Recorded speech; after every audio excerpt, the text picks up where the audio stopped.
week one in the books. Um, what Tough do you one. think? What do you think? We'll touch a little bit on the NFL, and then we go straight into Packers. What do you think? Overall, football's back. I'm glad it's back. We had it Thursday, Friday. If you watch college is Saturday, Sunday yesterday. So football's back. Um, Overall, a lot of you can tell a lot of teams rested their starters during preseason, but I think it's going to get better because, like I said, a lot of games that I've watched on Sunday, they were just as sloppy as ours as was in the first half. Um, but glad it's back. Glad it's back. Yeah, it's good to be back. I think. Who were you impressed with? Who were you like not impressed with? Overall, or are you talking about Packers now? No, overall, overall. Overall, um, I mean, got to start with last night's game, I guess. Niners, man, they throw in Jordan Mason and he goes all crazy. I mean, they're of course going to be the team to beat in the NFC, I think. Um, who else was the Bengals? I was very disappointed. Like I did not expect that out of the Bengals losing to the Patriots like the way they did. Um, yeah, I'm trying to think of who else stood out to me. I think you hit it. Um, I think you hit it right on the head. Those are my two. I'm most impressed with the Niners. To put up 32 points against that Jets D, pretty effortlessly. Yeah, they're definitely the team to beat. They got a lot of chemistry. yeah, Um, I'll be honest. Before the season started, I actually thought the Niners window was closing, but what they did to the Jets last night without McCaffrey, I was very impressed with that. I was like, damn, like Niners still might be the team to beat in the NFC. And on the other side of the ball, yeah, I definitely got the Bengals. Man, had no business losing to the Patriots. that Patriots. Yeah, Yeah, had no business scoring 10 points against a defense that has a new head coach. I don't know who's the defensive coordinator over there on the Patriots. But, they did a good job. Um, but definitely Bengals are not a top five team after what I saw yesterday. I mean, I know it's early, but I didn't even think they were a top five team before the season started either. were you I not high on Joe Burrow coming back and doing what he did before he got injured? Well, I mean, like I said, it's a long season. Of course, I do think he'll bounce back next week, but I don't have them beating the Chiefs next week either. I mean, Yeah, no, I think the Chiefs are gonna beat them. I think the Bengals are gonna go down 0-2. Um, Luckily, in their division, the Browns didn't look good either. yeah, that was bad. They got spanked by the Cowboys, and then Ravens lost by a toe. So, Yeah, I, I think it's going to be the same thing as last year. You know, Ravens are going to be good. They're going to make playoffs. They're probably going to meet the Chiefs at some point in the playoffs, whether it's the AFC Championship, divisional, or whatever the case may be. I still think the Chiefs are the team to beat out of the AFC right now. yeah. I don't see, like I said, I don't see anything. I watched a lot of the Texans on Sunday, which kind of leads us into our games this upcoming week. So I'll talk a little bit about that later. But I mean, if the Texans can kind of turn it up a notch, they might be the next team to compete with the Ravens and Chiefs. I think is what I'm thinking. I also think another team I was impressed with, even though they lost, I think the Rams looked real good. Uh, Yeah, the Rams looked very good. They lost, but they lost because they didn't get to touch the ball in overtime. If they touch the ball in overtime, I think they win. But and they were down. They were down like three starters on the offensive line, and then Puka Nakua went out in the yeah, middle of the game. Yeah, so yeah, they're. I think they're going. That's another team in the NFC. Yeah, that's a good point. That is going to be a force to reckon with if they get that line healthy. So I think they were down to third string tackle, yeah. um, which Matthew Stafford could not hold on to the ball more than 2 seconds, and they still almost beat the Lions. So yeah, I agree. Like the Rams were another sneaky or another good football team that lost. I think a lot of people had the Packers. They had the Rams as a dark horse in the NFC. I like the Rams too, even before the season started. I like them. I Yeah, did not like them going into Detroit and winning, but I think they should have won that game.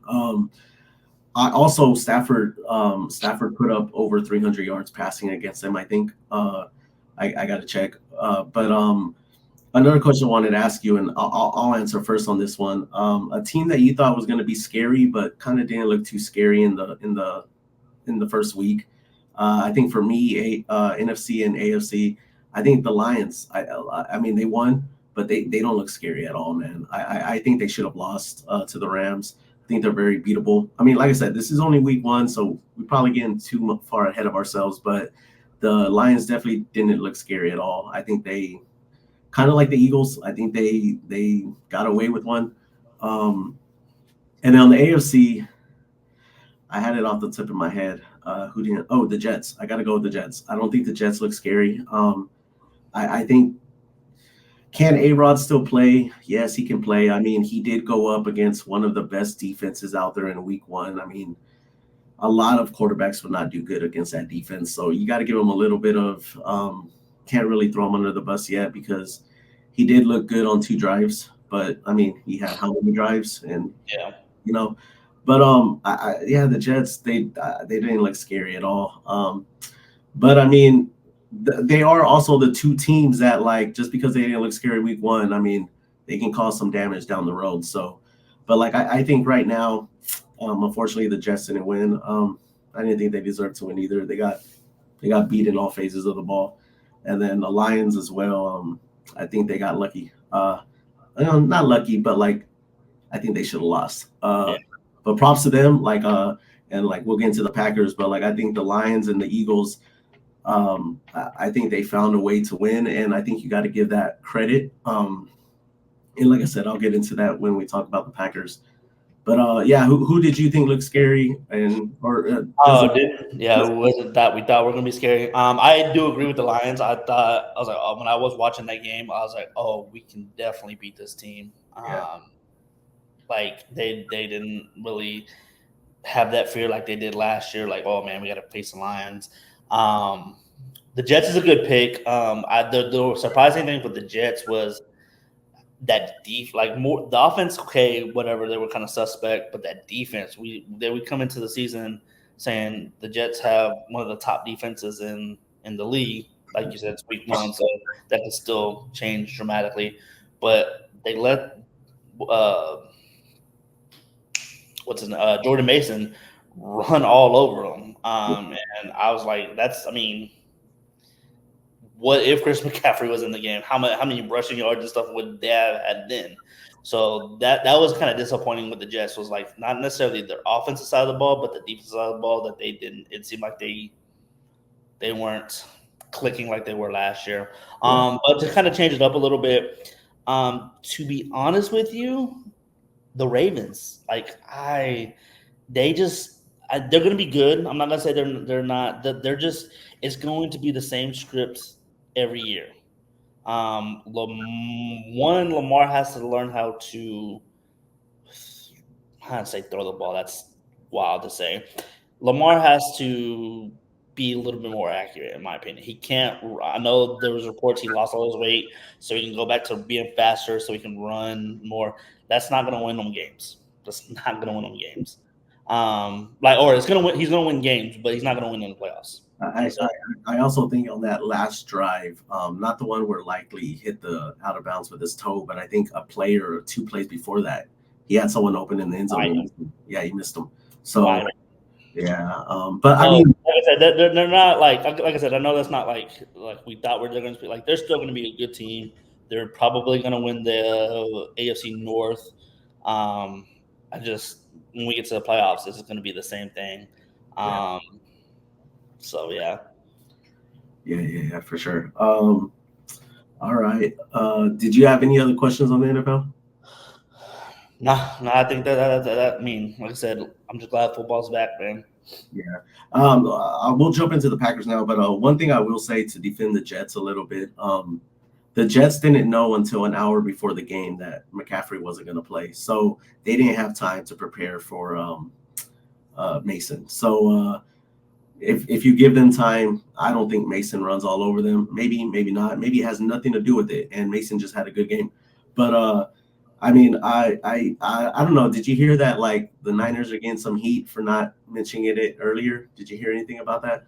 Well, because I heard, so I think what happened was a report they had asked Mason at the end of the game, like, "Hey, when did you find out that you're going to be starting?" And he said, "On coach told me on Friday," Yeah, which kind of sketchy. Like if they knew McCaffrey was going to be out, but the Shanahan was saying that I didn't tell him. I just told him to be ready. Like he wasn't named starter Friday. He was just told to be ready. yeah. And I mean, that it's kind of tough because why would Mason say that? But yeah, and I mean, of course, like even if Shanahan did tell him on Friday, Shanahan's not going to admit to it. yeah, for sure. So I do think that's a little messed up. If they knew, it's a little messed up. But I don't think it would have changed the game. I still think the Niners would have won. Oh, for Um, sure. I think the Jets. I think the Jets need to go regroup, figure out what they're gonna do because, it sucks for the Jets, Andrew, because I like Robert Saleh, I really do, but like I think he's on the hot seat. I think I think he's, and I'll be honest, when I was watching the game last night and I saw Aaron Rodgers' body language, I was like, man, I'm glad he's gone. Like I'm glad he's gone. Like Oh, I yeah. don't. I don't see him getting along with the Packers crew that we have right now. Like No. I don't. And Jordan Love is going to take us farther this year than Aaron could have ever. That's just my opinion. I do think Aaron can still play though. Like I said, he went up against the 49ers defense. That's kind of tough. So I don't think you can judge him too much right now. I mean, he had a pick, but That was tips, but yeah. yeah. I mean, he had 2 drives where he did look good though. But that's all I got for the NFL. We could jump into Green Bay if you want. So yeah, I was there. It was fun. How was the atmosphere? Dude, it was cool, man. It was cool. It was cool. One of the girls next to me, she was an Eagles fan, and it was funny because like she was speaking English, but she had an accent, Mhm. and she was saying "Go Birds, go," but the whole time I thought she was saying "Go Bears, go." So I was like, does she know that the Bears are not playing? And then like I started listening a little bit closer, and she's like, "Go Birds, go." I was like, oh, she's saying birds. So yeah, that was funny. And she wasn't representing the team like clothing Like she wise. didn't have no jersey or shirt on And or nothing. I was like, Bears aren't here, sweetheart. But like, I mean, I didn't say anything because she was having fun. She was Yeah. having fun. I'm like, I ain't about to ruin her vibe, man. So like, she was having fun, and then I caught on. I was like, oh, she's saying "Go Birds, go." So So let me ask you this: what was the, I guess, ratio of Eagles to Packer fans? What would you say? yeah. So okay, before I get into that, I will say, and I'm a little shocked, Andrew. I will say there was a little bit more Eagles fans. I'm a little bit shocked, but I think I know the reason why. I think the reason why is because I was a little shocked that the Eagles weren't wearing green. When I got the notification that we were going to wear the green in the home Yeah. jersey, I was a little shocked by that. And then I'm talking to Brazilians while I'm there, and they say that their home their soccer team is black, and then their rival is green. So like they really set it up to the point where the Eagles had a home field advantage. So Yeah. like they wore the black, both end zones were Eagles. Like they did their best to set it up as like a home game for the Eagles. And Mhm. I think the Eagles had a lot to do with that. I think they were kind of pushing that on them, like, hey, we want this to have a home field experience. And I think it did. Like I said, there was a lot of Eagles fans there. There was a lot of Packers fans there too. But like it wasn't just Eagles and Packers fans. Like everyone came and represented their team pretty much. Like Yeah. you saw a whole bunch of jerseys. Um, so yeah, like everyone came represented, and then of course you had your Eagles, you had your Packers. I mean, the "Go Pack Go" chant was still there. So I mean, like it was close to even, but I think I would give, The edge to the Eagles. yeah, as far as fans, I would give the edge to the Eagles. Me, like I said, me and my girlfriend were a little shocked by that. I was expecting a full Packer crowd, but yeah, I was a little bit wrong on that. Because I was told that Brazilians, most of their fans are Packers fans, but I've heard that a lot. Like there's a lot of Brazilian Packer fans, yeah. but But I also heard that there's a lot of Eagle fans too. So and then of course the Brazilian fans that went and don't know football, if they see the green, like they're not gonna root for that team. So like uh I mean, it was still fun. I liked it. It was a good experience. I don't know about that field though. A lot of slipping. Um, so Yeah, I don't know. I was during the game. I was saying, cussing at the field like this is dumb. They need to field, but in reality, and from all the reports and stuff, it's the same field that they have at Lambeau. is it? And huh? Is it though? That's what they said because they showed a time lapse of them rolling everything out, like all the old stuff out and rolling everything in. Mhm. Um, and it's the same type of fielding that they have at Lambeau. But we've seen. I mean, if you think about last year, I think it was against the Saints when Jordan like slipped and almost did the splits and stuff at Yeah, Lambeau.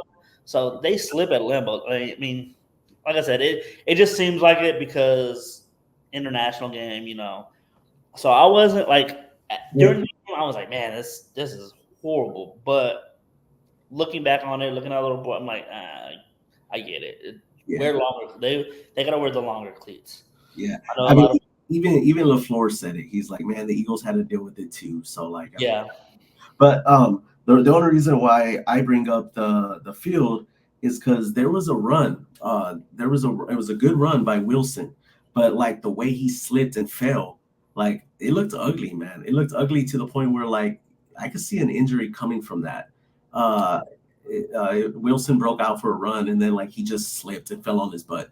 And like it looked very ugly. So like as a fan, 100% it benefits us, man. Like 100% as a fan, it benefits you to go see another country and see them like just cheer on an American sport. Like it's wonderful. But like from a player perspective, like if they tell Roger Goodell like, hey, these international games, like with these fields, they're soccer fields, like this and that, like we just don't think it's good. Like I would be okay with that because I mean, I don't know. I don't see that happening though. I do think they'll, All these things are here to stay. yeah, These things they're going here to to stay. continue being international games. They're just going to have to get used to it, man. Yeah, I have a feeling they're going to be back in Brazil next year. Maybe not the Packers and Eagles, but a team will be back in Brazil. Um, and I wouldn't be surprised if they tried a different country too. Yeah, Uh, but these international games are going to happen.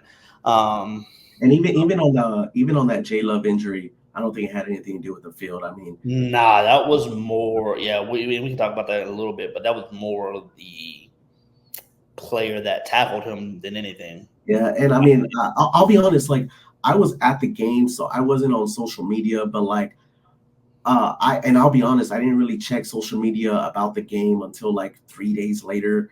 And like what I saw, it didn't look dirty. But like when I saw what I saw on social media, like everyone else thought it was dirty. But like I don't know. I don't think it was dirty. I mean, the guy was on the ground. The guy was on the ground. And he has to make a play.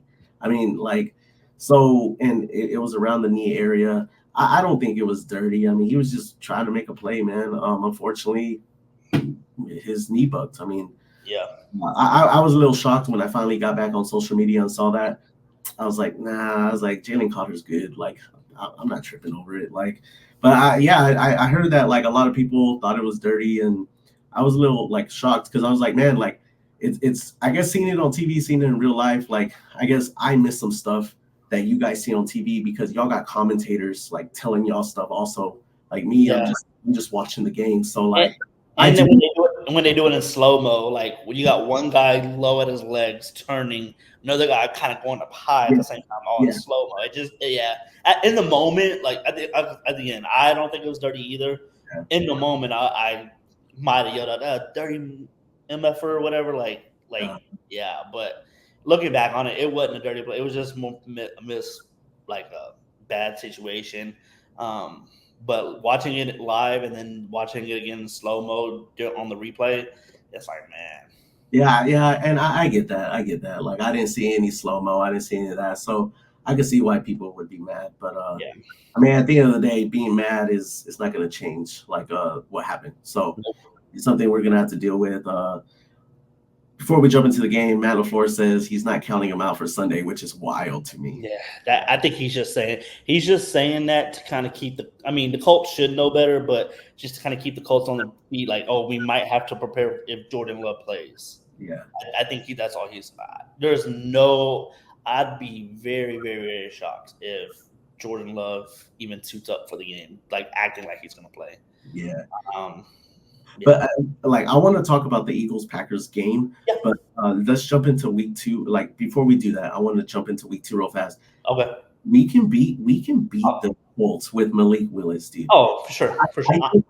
I think LaFleur is going to have to trust him, though. Like, you're going to have to trust him. You're going to have to call the same plays that you would call, like, if it's J Love out there. Like, you have to trust him, because if you don't trust him, you're going to be playing conservative, and like, I don't see us winning if you're playing too conservative. Like, you like, Malik Willis is going to have to make plays. Like, he's going to have to make plays. I do think we'll protect him well enough for him to make plays. I mean, if you find wide open receivers, our receivers are going to catch the ball. I hope they do. I mean, I know there was a few drops in this week 1 game, but I think it's very winnable. But like, I think you got to trust him. I know he hasn't been in the locker room that long, but like, if he is your number 2 over Sean Clifford, you got to trust him, dude. You got to let it rip. Let me ask you this.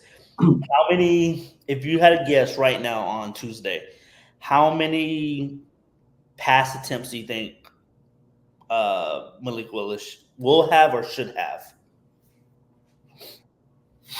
Okay. How much did J Love have? 34? I think he went 17 for 34. Yes. He went 17 for 34. Yeah, something like that. Yeah. I'm cool if Willis gets 23. Okay, so about 20. Okay.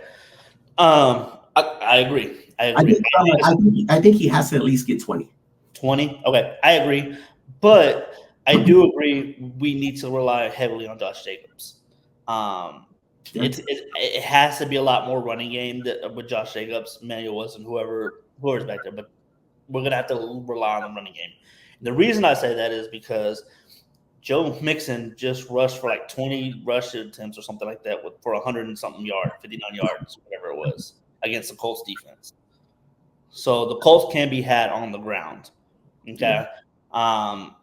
And I think if we run the ball that close to that many times, 15 to 20 also, I think it will open up more for the receiving core and Malik Willis to have time in the pocket, time to hit his receivers on stride, on time, all that good stuff. So my thing is your main game plan has to be run the ball is your first one. Yeah. But I agree, you can't play scared. You do have to let him open it up a little bit. Yeah. We got to have try to have some type of deep threat, because if Indianapolis knows that we don't have a deep threat, they're gonna crowd the box, and then our run game's not even gonna work. So you do have to open it up a little bit. But yeah. I think it's gonna start with I guess you can say that every week it starts with a run game, but I think it's more than not. Yeah, a run game like 20 throws, 20 carries from Jacobs, I think is solid. Also, if Jacobs is averaging 4 yards a carry with those 20 carries, you make Malik Willis's job 10 times easier, because it sets up play action. And if you run a play action and someone's open, it doesn't matter who the quarterback is in the NFL, they should make that throw. So. That's what I'm saying. I think you bring up a good point about the run game. I think we have the running back to do it. He didn't look bad against the Eagles. I think Saquon looked better, but I think Josh Jacobs did enough for the Packers to win. I would like to see him, instead of 16 carries, I would like to see him with 20 plus. Because even when Jones was with us, and there wasn't a lot of games where they gave him 20 carries, but when he did have 20 carries, he was over 100 yards, and we won those games pretty fairly easily. So yeah. I think if Jacobs can get I think Jacobs getting 20 carries and Malik Willis getting 20 throws is very doable. And what's wrong with having a balanced game? You should have a balanced game. You take the load off your quarterback, you take the load off Jacobs. But Wilson looked good too against the Eagles. So it's not like you just have Jacobs. Willis looked good. He had a couple big runs. I don't think he had a lot of carries though. But I mean, No, his, but he's the one that sparked the run because, to be honest with you, the first half Josh Jacobs was not that great. yeah, Now, I'm not going to blame Josh Jacobs. I think it was more the offensive line blocking for him. Rewatching the game, but I think Wilson, he started that second half running like he made those explosive runs, which then I think helped Josh Jacobs get his explosive runs later in the game as well. So yeah. All right, man. So let's touch on the game. Um, I would like to know what's your thoughts on the game, especially since you were watching it on TV. I was watching it live. yeah, You get all the replays, you get all the commentating. yeah. What did you notice? So off the jump, I think both the offenses, Packers and Eagles, looked a little rusty, not the best. Expected coming out in week one, not really playing too much in preseason games.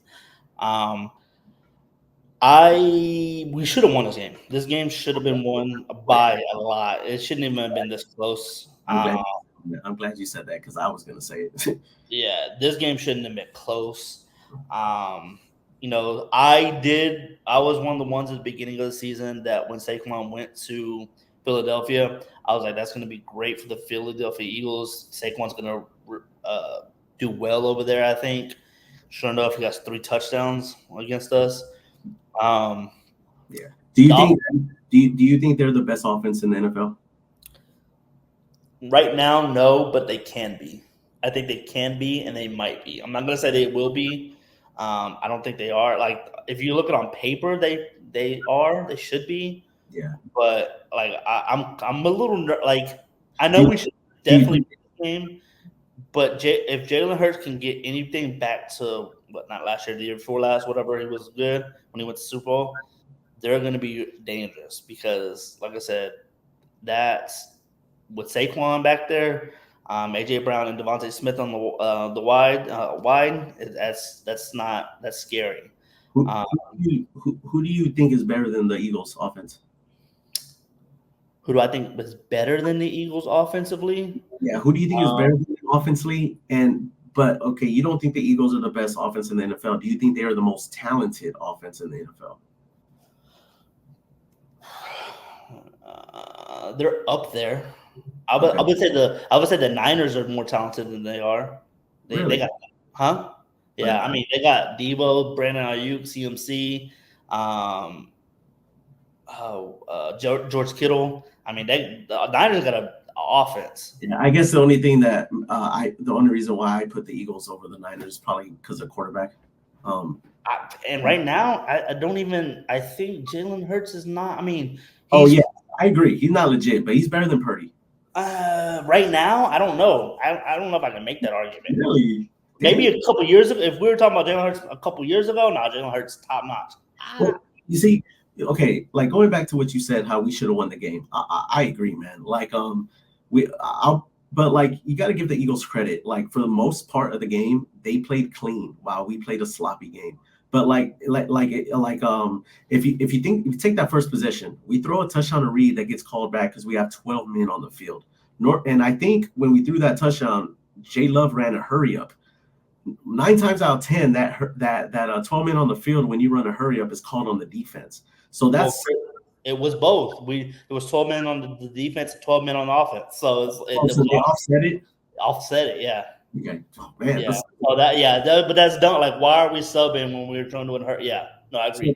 So like going back to what you're saying, because I hear a lot of people, like when I finally got back on social media, I heard a lot of people say the Eagles found a way to win. And I know I said that earlier in the podcast, but like the truth is, if you really think about it, did the Eagles find a way to win or did we find a way to lose? Because like for example, the first possession, we scored a touchdown, but it got called back.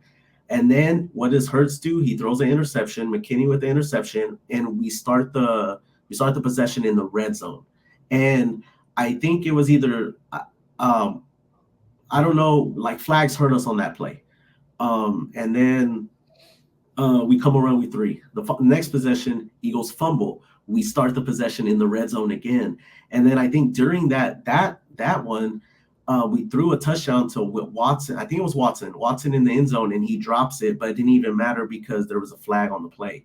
and it came back. So like that's 21 points right there. That's 21-0, and this is why I'm saying it shouldn't have even been close. And on especially like we lost by 5. We left 5 points on the board. The 2-point conversion and the missed field goal. That's 5 points right there. So as sloppy as it was, we should have at least gone into overtime. Now I will say this about the Eagles. Going back to Jalen Hurts being legit. This is how I saw the game going. I saw the game with the Packers win, and I saw the game with Saquon. Not like I want to say this about Saquon. At halftime, he had 2 touchdowns, but he only had 31 yards on 9 carries.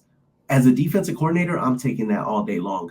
Why? Because at halftime we still have the lead. Saquon can have the 2 touchdowns, but if I'm holding you to 31 yards on 9 carries, I'm going to be happy with that. You can have your 2 touchdowns as long as I still win, because Saquon is the guy that you need to stop. So, because I knew Hurts was not going to beat us by himself. I knew he was going to need help.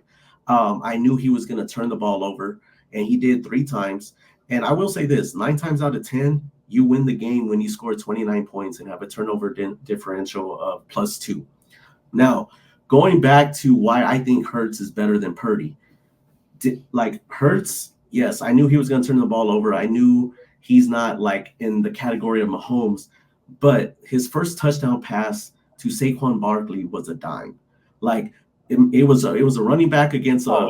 Isaiah McDuffie it was good coverage. It was good close to tipping it. Like Jalen Hurts put that in the spot. Yeah. No doubt. And then McKinney comes over, but he's too late. But it was running back on linebacker. It's a mismatch. But hey, I'm not mad at McDuffie because that was good coverage. But without a good throw, that's not a touchdown. So and then on top of that, on the play where the Eagles scored a touchdown, where Jalen Hurts found when AJ Brown burned Jair, the fact that Jalen saw that and hit him. Like he could have missed him and gone somewhere else, but he saw it and he throws a perfect pass too. So yes, he turned the ball over, but when it mattered most, Jalen Hurts did what he was supposed to do, and that's make the throw, find the wide open receiver. And I will say this, and this is another reason why I put the Eagles at the top right now as the best offense, because what other offense out there scores 30+ points with 3 turnovers? Not a lot of them, in my opinion. Well, okay, so I can go back and because I was going to ask you this too. What impressed you? What didn't impress you with the team? Because a lot of people if you look on the internet, were mad at the defense because they give up 34 points. I got a lot to say on that. I thought the defense played actually pretty well. I do too. Even giving up 34 points. I think our offense messed it up for us. We just went over the whole play wise though, or penalty wise. Both.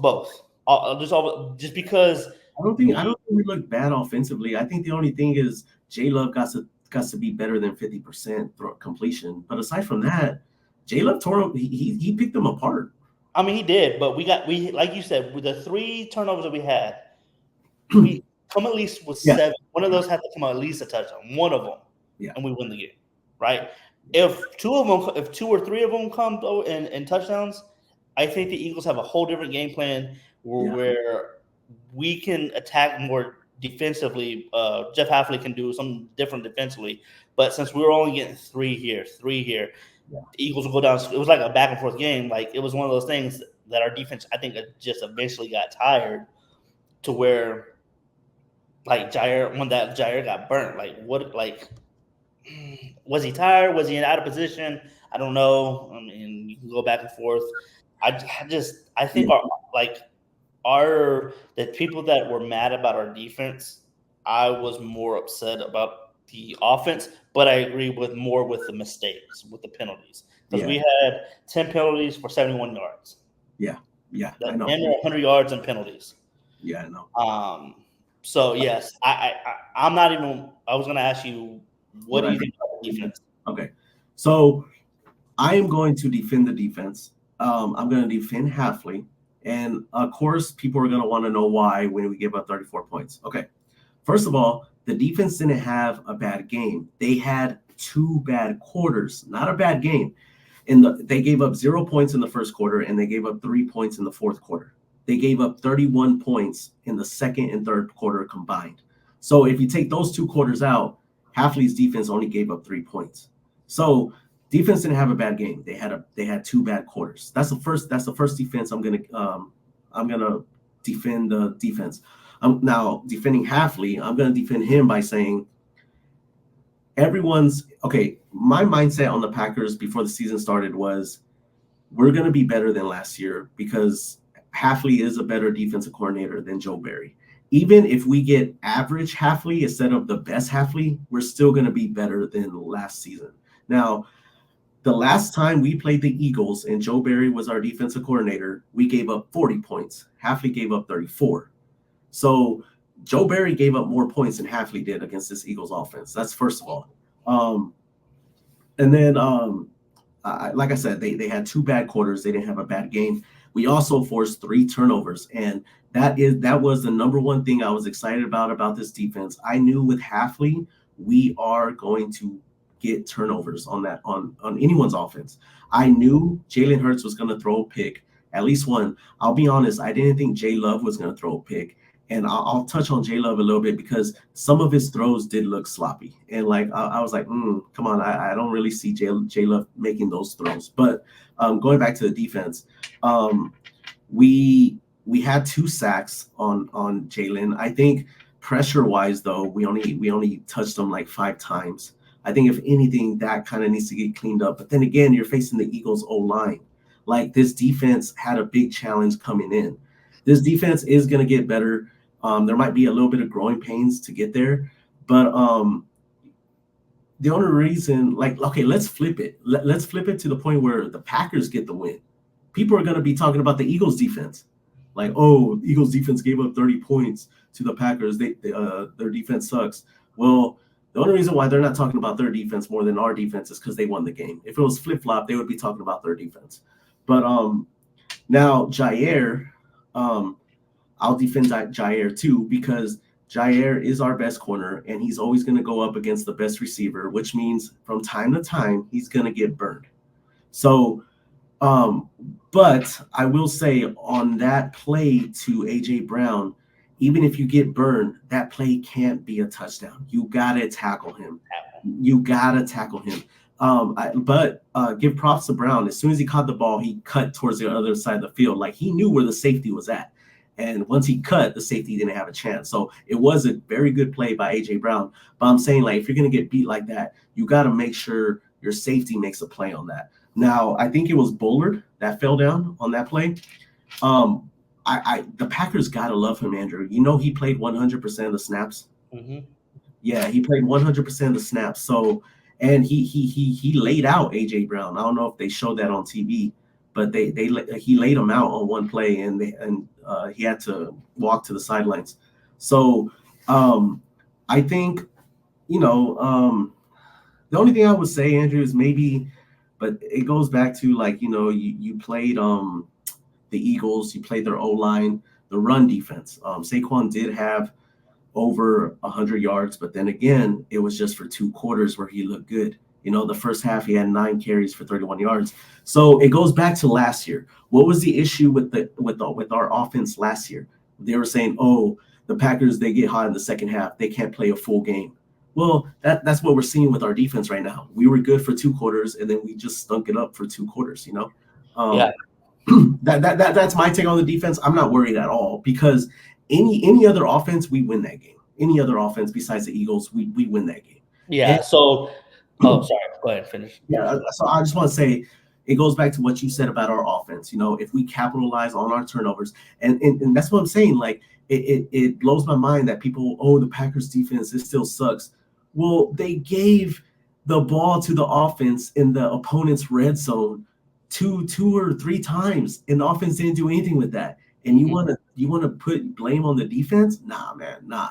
The defense played well. They just had a couple plays where they gave up big plays, and Saquon is Saquon. Sometimes he's just gonna get his. But like I think for the first half they did very good against the run. I think our defense all game did very good with Jalen scrambling. Jalen didn't really scramble on us, and when he tried, he went nowhere. So like it's not that we didn't have a good like plan. It's just that we had a very tough challenge, and there was times during the game where the offense didn't really help out. But at the same time, I'm not tripping on the offense either because they put up 29 points. I think they did very well.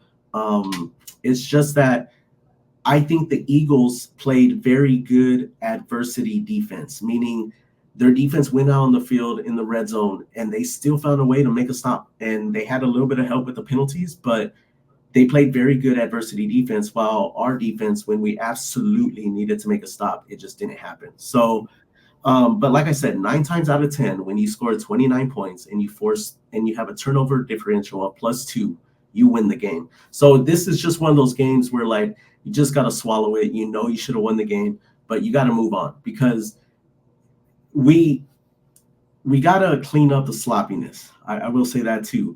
Even if the whole game went the way it went, but you take away the flags, we probably win the game. Now I will say this. I want to talk on that 2-point conversion because on that 2-point conversion, the thing that I didn't like was that they handed the ball off to Jacobs instead of Wilson. During that time of the game, Wilson was the one with the hot hand, not Jacobs. I think at that time, Jacobs had more carries than yards. I think he had like 6 carries for 4 yards or something like that. While Wilson was having the hot hand, getting those long runs. And I'm like, LaFleur, why would you hand the ball off to Jacobs? I understand it's just 1 yard, but like give it to the guy who has the hot hand. Like I like the call, run the ball. Like I like it. But like I think it should have gone to Wilson. I don't think it should have gone to Jacobs because at that time, Jacobs wasn't hot. He got hot after the first half. But I think, dude, hand the ball to Wilson. Like you need those 2 points. Now, I don't think we needed to go for 2, but the situation was like, why not? Because it was on the 1 yard. It was on the 1 yard line. Like why not? Because the Eagles had a penalty on our extra point, so the penalty moved it up to the 1 yard. Yeah, so I'm not mad that we went for 2. But yeah, I'm not mad at it either. But at the time it was 12-7. So I'm like, okay, you get this 2-point conversion. Oh, it's a 7-point game. So I'm just like, okay, run the ball, but you got to give it to like. I understand you want to feed Jacobs, you want to make him happy, but at the same time, he wasn't the one with the hot hand. Like I said, he had 6 carries for 4 yards, I think, at the end of the first half. While Wilson had like at least 2 breakout runs before that 2-point conversion. So like that's what I didn't like. I didn't like the whole giving it to Jacobs over Wilson. And then I'll let you touch on the defense. I just want to talk about the kicker real fast. I know a lot of people were talking about the kicker, but what I saw, what the people on TV didn't see, was his pregame. His pregame, he was making kicks from 65 yards out. So I like the kid. Did he miss a makeable field goal? Yes, he did. I mean, he hit the post. It was very close. But kickers, like everybody thinks they're going to be 100%. Kickers will miss. Yeah, I know. Kickers miss. As long as he doesn't miss extra points. Yeah. I mean, those are gimme points. Like last year when Carlson was missing all those extra points, it's like leaving points out. Kicks, you want them to make them, but they're not going to make every single kick. So it sucks, but he made 3 out of 4 kicks and he made every extra point. Every point, yeah. So, and then I will say this, Andrew, what it looks like right now. Our last 2 games were against the Eagles and the Niners, which people would argue they are the 2 best teams in the NFC. We were literally 2 minutes away from being the Niners, and we were literally maybe a possession or maybe just giving us a little bit more time away from beating the Eagles. And we played a sloppy game against the Eagles, and against the Niners, I don't think it was a sloppy game. It's just, the Niners found a way to win. So I'm like, okay, we're competing with these top teams in the NFC. As of right now, it looks like they're all very beatable, but like we do got to play a kind of a perfect game right now in order to triumph them. Which I think, when I say perfect game, I'm not saying everything has to go right, but I'm saying like you just take away our penalties, we probably win this game, So Yeah, it's cut, like cut, we're right there, Andrew. We're right there. Like I cut mean, these penalties in half. This game's won by at least 7, if not more. yeah. If not more. Yeah. I want to hear what you guys say about the defense. Yeah. So kind of touching, I completely agree with what you said about the defense. Like even watching it live, I had a friend over and we were watching it, and he was kind of going off on me. I was like, I was like, dude, this is way better than Joe Barry, in my opinion. Just look at the scheme he was running. There was, from what I saw, a lot of one high safeties. Our best cornerback in Jair. Like I said, I know he got beat on by AJ Brown, but he, like you mentioned, it's going to happen from time to time. It happens to the best. As long as that play wasn't a touchdown, we'd be okay. We'd be okay. But I'm like, you got to make a tackle on that. Like, I'm all for having our best corner on their best receiver. Oh yeah, I hate the play inside thing. Like, put our best corner on their best receiver, and that happened. Now, as far as the you had made a point. Oh, you mentioned about Jalen Hurts not scrambling as much and not rushing against us. That was by design. Some of the Packers says that they blocked the lanes to contain Jalen Hurts, so Jalen Hurts didn't beat us. Because I think the last time we played, he ran all over the Packers. So they did their job on that, if that's what they were going for. Now they got to clean up against the running back, because the Packers have always been horrible against the run. Clean that up a little bit, which I think we will. Edgerrin Cooper played a pretty good game. Once he gets more involved and can be consistently in the lineup instead of Isaiah. I like Isaiah McDuffie, but we got to get Edgerrin Cooper in and let him do his thing, because I think he had a pretty good game from the snaps. Yeah, Isaiah McDuffie. The thing I like about him is you're always going to get effort out of him. However, Edgerrin Cooper did look very good, and there's already talk saying that Edgerrin Cooper is gonna take most of the snaps as the season goes on. Oh yeah, for sure. Because he missed a lot of training camp and preseason with his injury, so he is still trying to get in that rhythm of everything. So once that happens, I think we'll be good at middle linebacker. Quay needs to play a little better. At first glance, I thought Quay was awful, but then I went and rewatched the game. He didn't have that bad. I mean, he has a few bad moments. One I can think off the top of my head was that I think it was the second Saquon touchdown. Saquon hit the hole and he just whiffed at it. That was a good juke though. That was it was. But I think if he plays the hole, I know he was going in, but that looked like his initial hole was closing up already. If Quay stays right in the spot and Saquon goes to that hole that he did hit, I think he's there. Yeah. But like I said, during the game, I was like, man, Quay's having a bad game. But I went and watched it, and I was like, it wasn't that bad. Yeah, I don't think Stokes didn't get picked on that much. Stokes had a pretty good game. Yeah, and that's what I'm saying. Once you get Edgerrin Cooper and Quay in the middle, that's scary. Once they get clicking, that's going to be very scary. On top of that, I know the Packers really like Bullard, and then Xavier McKinney on the other side in the secondary. That's also very scary. And then you got Stokes, who doesn't really even get picked on, doesn't get the ball thrown his way. It's just a matter of Jair not getting beat too many times, stuff like that. But I will say this: the one thing that I was very shocked that our defense didn't do, I was very shocked that they were not bumping at the line. I thought the corners. I really thought Hafley's would have his defense bumping at the line. We didn't do any of that. They just let AJ Brown go free. They let the Swift go free. I was expecting a little bit more bumping at the line, especially when they have talented receivers. You got to bump them, because when you bump them, Jalen Hurts has to hold the ball for another 1 to 2 seconds, and that can be a sack and not a snack, or a sack or a first down from Jalen Hurts. So. But like I said, it's the first game, and any other offense we face, we probably win that game with as sloppy as the penalties were. We mentioned all these about defense that we haven't really brought up either. We probably should have had 2 more turnovers.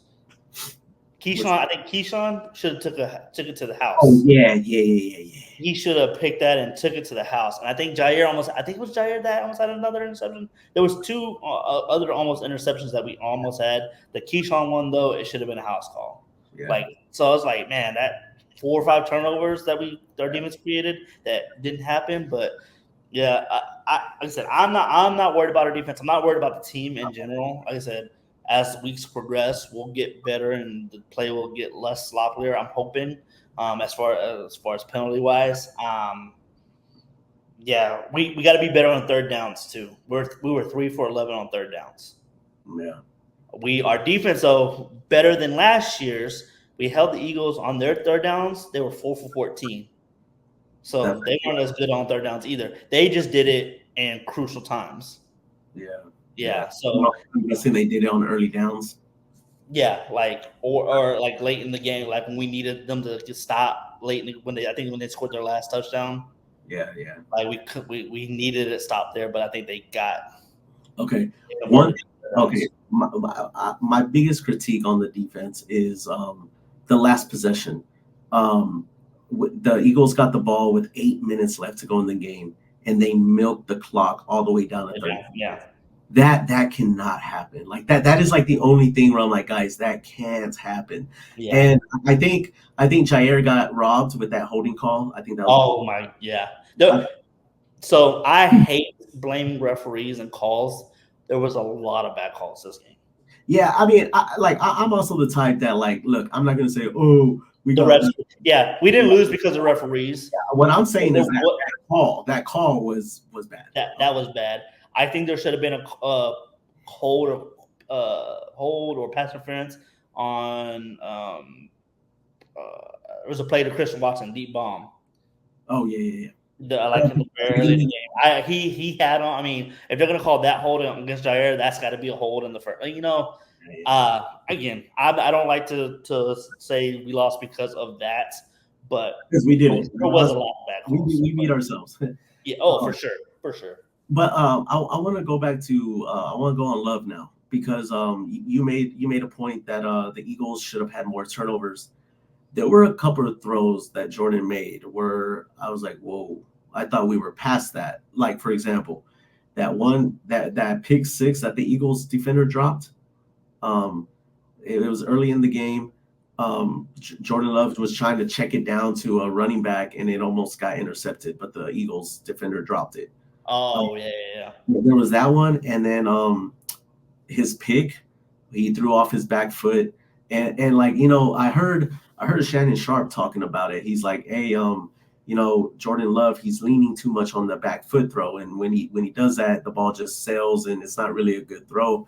And I kind of agree with that. I do think some of the throws he made, like there was one drive, Andrew, where I think we went 3 and out, but on 2 of those 3 plays, we had receivers wide open and J Love missed them. Like it was one drive where he just missed them. And I think on one of the plays, someone slipped. I think it was Wicks. He slipped and he tried to catch the ball and he just dropped it. But yeah, on that drive, there was 2 plays from the stand. When I saw it, I was like, dude, that guy's wide open. If it's the one I think it is, I think there's one where it was Jaden Reed going across the field and like threw it at his feet or something. Yeah. It was that drive. It was that drive. It was that play. And then the one with Wicks was open, but he did slip. And then by the time the ball got there, he couldn't get back up and make the catch. So that was not too much on Love. But oh my God, the one to Reed where he underthrew him. Like I was like, dude. Like that's wide open. And here's the thing: on some of these plays that Matt LaFleur called that we missed, these receivers are wide open, dude. Mm-hmm. They're wide open. And the reason why I had Jordan Love picking the defense apart was because a lot of the Eagles' corners are rookies. So I was like, man, they about to find out. And I mean, J Love did have over 250 yards out of all the quarterbacks. He had the 7th most passing yards in week 1, which is not bad. That's good. But like I said, there was like 4 throws where I was like, man, like I don't know. And then when I was looking at the stats, I'm like I did not, when I was watching the game live, I did not know that Jordan Love only completed 50% of his passes. Like when I saw that, I was like, whoa, Like, really? Dang. Like, because I thought he did better than that. Like, I mean, he didn't look bad out there. He looked good. Aside from the interception, I thought that was a very bad throw into double coverage. But Yeah. So watching, I was watching a John Coons podcast, maybe. I don't know, somebody, they were thinking, who was it? Musgrave they was throwing it to, or Crafts? One of the tight it ends. was a tight end. I think it was Musgrave. I think that Uh, play. he was supposed to go more flat, and like Jordan thought he was supposed to go more flat, which he didn't, and so that gave Blankenship just made a great play. If No, anything, it should have been broken up. yeah, that was a good I play. do agree, maybe not throw that pass because it was closer to double coverage, but just from what they were saying, I mean, I don't. Yeah. And speaking on Musgrave, it looks like Kraft might be the tight end number one because Yeah, he took 80% of the snaps. yeah. So I was saying that during the game. I was like, oh, I guess Tucker Kraft is the number one tight end since, because I was thinking it was Musgrave, but yeah, Tucker Kraft had a great end of the year last year. I mean, yeah, he did. I think I like both of them if I'm being honest, because I think Musgrave is a very good route runner and catcher, and Kraft can catch the ball too. But the thing I like about Kraft is very physical. He's more physical than Musgrave.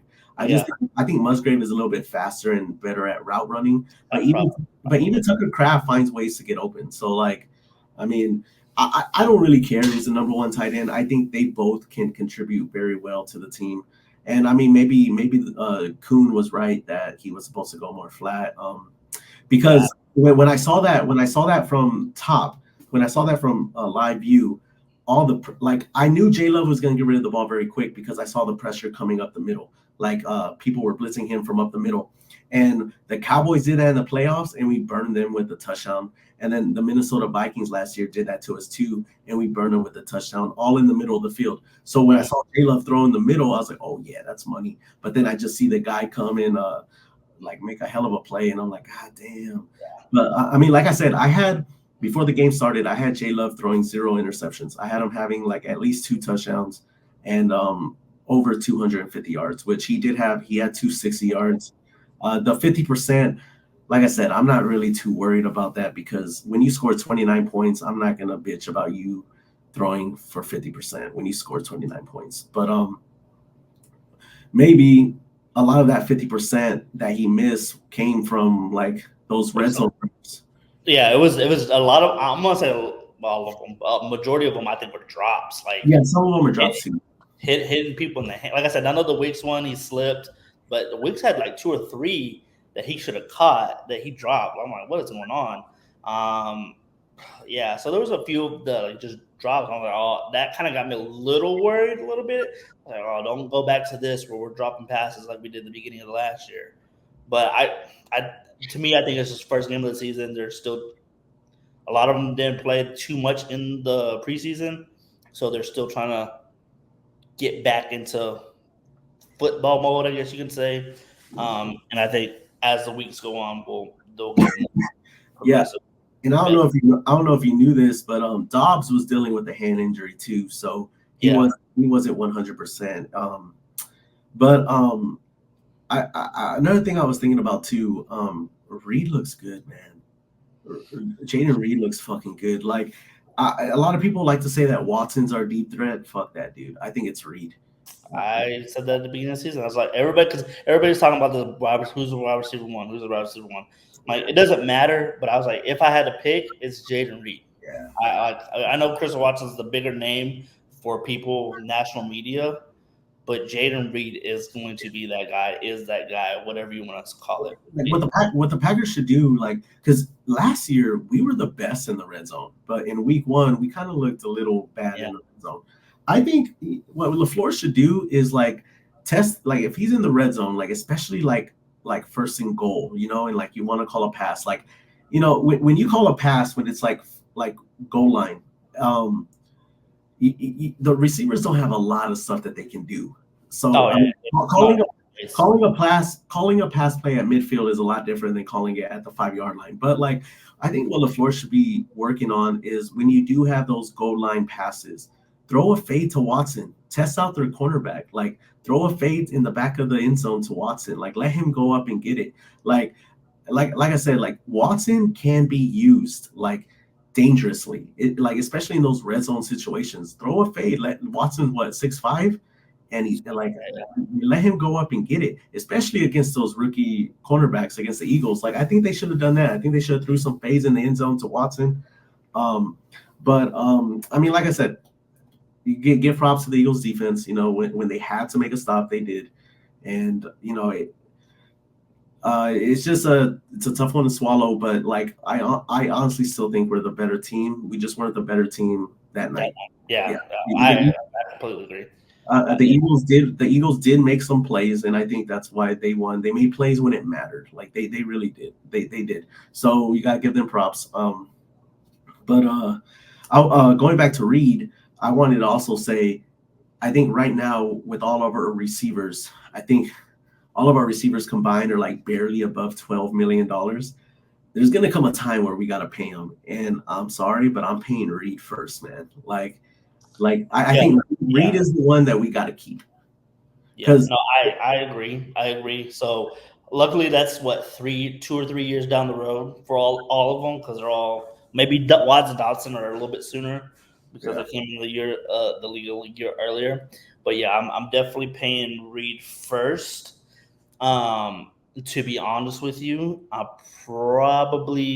this is how I would do it. I would pay Reed first, Reed, Dobbs, then Watson, in my opinion. I mean, I like Christian Watson, but I think when healthy, Romeo Dobbs, to me, he reminds me of a lot of James Jones, and he's just that sure guy that's going to make the catch down the sideline or in the back of the end zone. He's also a hell of a route runner, man. What's that? He's also a hell of a route runner. Yeah. Where Christian, I mean, like I said, he can go off. We saw a few years ago against Dallas where he had 3 touchdowns or whatever. Yeah. But I think he's more of your just vertical threat, almost your post threat. That's what I would do. Reed, Dobbs, and Watson if we had to go do it that way. Yeah. But luckily, like I said, that's a few years down the road. We don't have to worry about that. They're so young. And I mean, there was one time in the red zone where we did get a touchdown against the Eagles, and it was to Watson. Yeah. So I mean, Watson is a good red zone threat, and I think they need to use that a little bit more, because even if you use it and it works, right, defenses are going to catch on. They're going to be like, oh, well, they're going to go to Watson. But then again, that like with that mindset, it opens up the other receivers to do their thing too. So yeah. But I do think, like, I mean, especially like 1st and goal, 2nd and goal, when you got a down to, like, when you can afford to lose a down. Yeah, throw a fade to Watson in the red zone, dude. Like, why not? Like, especially if it's 1-on-1, throw it up, man. Let him go get it. So, but yeah, man. What else you want to talk about? I know we touched on it a little bit, but going back to the Colts this week, Colts game, they got to stop Jonathan Taylor. I mean, I know we saw what Saquon did. We got to stop. Like that's going to be. Yeah. That's going to be the thing. Anthony Richardson against the Texans was 9 for 19, I think. I was just about to pull it up. Yeah, I think he was 9 for 19. I don't remember the yardage. Or like I know it was like 150. I'm guessing like 150 or something like that. They put up a fight. They put up a fight against the Texans. Yeah, they did. And a lot of it was because of the long bombs to I can't think of his name right off the top of my head. But Jonathan Taylor, like I said, that's going to be our kryptonite is Jonathan Taylor. We have to. Jonathan Taylor, 16 carries for 48 yards, 1 touchdown. I think that's got to give the Texans prop. That's pretty good. Yeah, but the Texans defense, I think the Texans run defense is better than ours at the moment. Okay. I can see that. I mean, I'm not saying you're wrong on that. Yeah, at the moment, I'm not saying that ours can't be what that is, but I'm just like I said, I know they're going to lean heavily on Jonathan Taylor. And you're right, we are going to have to stop him, because even though he had 48 yards, he still had 16 carries. So what that tells me is the Colts, beating even if he ain't having a good game, they're still gonna trust him and give him the ball. So yeah, you're right. We are gonna have to stop the run. I think they will. I think they will lean heavily on the run. Why? If they're smart, it's because they know the Packers have struggled with run defense. And I mean, they know that. They know that. It's not something like, oh, I hope they don't know that. They know that. Anthony or Richardson, he threw for less than 20 times. So yeah, that tells me they're gonna lean on Taylor for sure. Yeah, they just and they're gonna. I feel like it's gonna be a similar game plan to Jalen Hurts containing Anthony Richardson because they can't let Anthony Richardson get out the box or out the. And the defense will have a better game. I will be shocked if they don't. Oh yeah, for sure. Our defense. Yeah, no, for sure. I 100% agree. Like if we cannot get to Anthony Richardson and we cannot turn him over at least once, maybe twice, I'd be very shocked. If we don't have 1 or 2 turnovers in that game, I'll be very shocked. Yeah, I'll be shocked too. I definitely see them having some turnovers. And it's at Lambeau. I mean, yeah. I think we're underdogs. I think we're. What? I think we're. Yeah, I think. Hold on, let me look it up. Oh, it's only because Love is out. That's the only reason. yeah, but still, I think we're 3-point underdogs, if I'm not mistaken. Wow. Let me see what Vegas has us at because that's shocking, dude. What were we before? Do you know? Before Love? That I don't know. Yeah, we're -3. Wait, -3? Or we're +3. Sorry, we're +3. -3 is favorite. Yeah, we're +3. And usually, when you have home field, you get at least 3 points for home. They consider home field at least 3, giving you 3 points. So, yeah, I hear Vegas has us at +3.5. So yeah, +3. Yeah. Oh man. Yeah. So I'm interested to see, like I said, at Lambeau. The Colts are going to come in and want to win too, though, because they're 0-1 as well. They know they can't drop 0-2. We know we can't drop 0-2. So, I think it's going to come down to who makes plays because, like I said, we can still win with Willis. We still can. We could win the following week against the Titans with Willis. It's just yeah. Continue your thought. I want to talk about the Titans. We got to play a clean game. And you see, LaFleur. What I heard when I got back on social media, I heard that LaFleur got onto the kicker and he got onto the pass rush of the defense. And I'm like, dude, like those 2 things, we'll be all right. Like it's the penalties, bro. That's what you need to be upset about. Like the pass rush, let's be honest, we still got 2 sacks. I mean, we only touched Jalen 5 times. Like I'll be like, yeah, you should touch him more. But you're going against the Eagles O-line, who is people can argue is the best O-line in the league. Yeah. The kicker, I mean, come on. He made all of his extra points. He missed 1 field goal, but he made 3. So I'm like, I mean, yes, it was in a crucial moment. I think that's why he was a little upset. But I do not think those are big issues compared to the penalties. I think he should have been way upset about the penalties more than the other stuff, specifically because it was the offense. It was mainly the offense committing those penalties. And yeah. It was like stuff that Matt LaFleur should have had like checked already, like illegal formation, illegal shifts, or something like that. I'm like, dude, like that's something you should clean up more than worrying about the kicker and the pass rush right now. Yeah, but we were talking about the Titans. You mentioned the Titans. We definitely, if we don't beat the Titans, oh my God, they pissed me off this weekend. Chicago's offense didn't score a touchdown. And bro, I was gonna text you. I was like, man, week 1 is probably the worst thing for a Packers fan right now because we were the only team in the division to lose it. And I thought the Bears were gonna lose because the Titans were like 17-0. I was like, okay, cool. Bears lose. Caleb Williams didn't look that great. Cool. He had under 100 yards, and they still won. Yeah. Like I said, didn't score a single point on offense. Not a field goal. I will say this: the Bears have not been good in recent years, but their defense and special teams, dude, they score at least. Like they score. I think they had a pick 6 and they had a block punt for a touchdown. Touchdown, yeah. Yeah, like they can score, man. Yeah. And then I thought the Rams were going to pull out the against the Lions. I was like, okay, cool. The only team that wasn't going to win was that was going to win was the Vikings, who played the Giants. Giants are awful. Like, oh my god, Good, dude. they're awful. Yeah, they are. Like, But yeah, it makes me wonder. It makes me wonder how the hell did we lose to them last year, man? the Giants.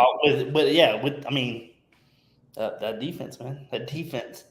Yeah, especially in that 2-minute drive at the end. Yeah, They let that what's his name, the Italian guy. the Tommy DeVito. Yeah, like he made him look like Tom Brady, dude. I was like, Yep. oh my gosh, Joe Barry. Yep. And like it was one of those games where like it was crucial to win that game. It was late in the season. I mean, everything worked out. You know, I mean, we were good in the end, but like, yeah, like those are games where like people started putting question marks on Joe Barry. But who do we got after the Titans? The Rams? The Rams, yeah. Yes. No, the Vikings. Sorry, the Vikings. Vikings. The Rams. Okay. So, yeah, okay. if we can beat the Colts and Titans, Vikings, it looks like it's at Lambeau. Sam Darnold look good, huh? Sam Darnold look good. Yeah, I'm hoping it was just because it was the Giants. That's what I'm hoping. I want to see who do they play next week. The Vikings. Yeah. They play the Niners. Oh. So they'll probably lose that game. But like I said, if we can beat the Colts and the Titans, Vikings, depending on how long Jordan Love is actually out, because I've heard he'll be back by the Vikings or the Rams game. That's what I've kind of been going. I'm like, I'm thinking maybe give him an extra week for the Rams. Give him off that Vikings if we beat the Colts and Titans.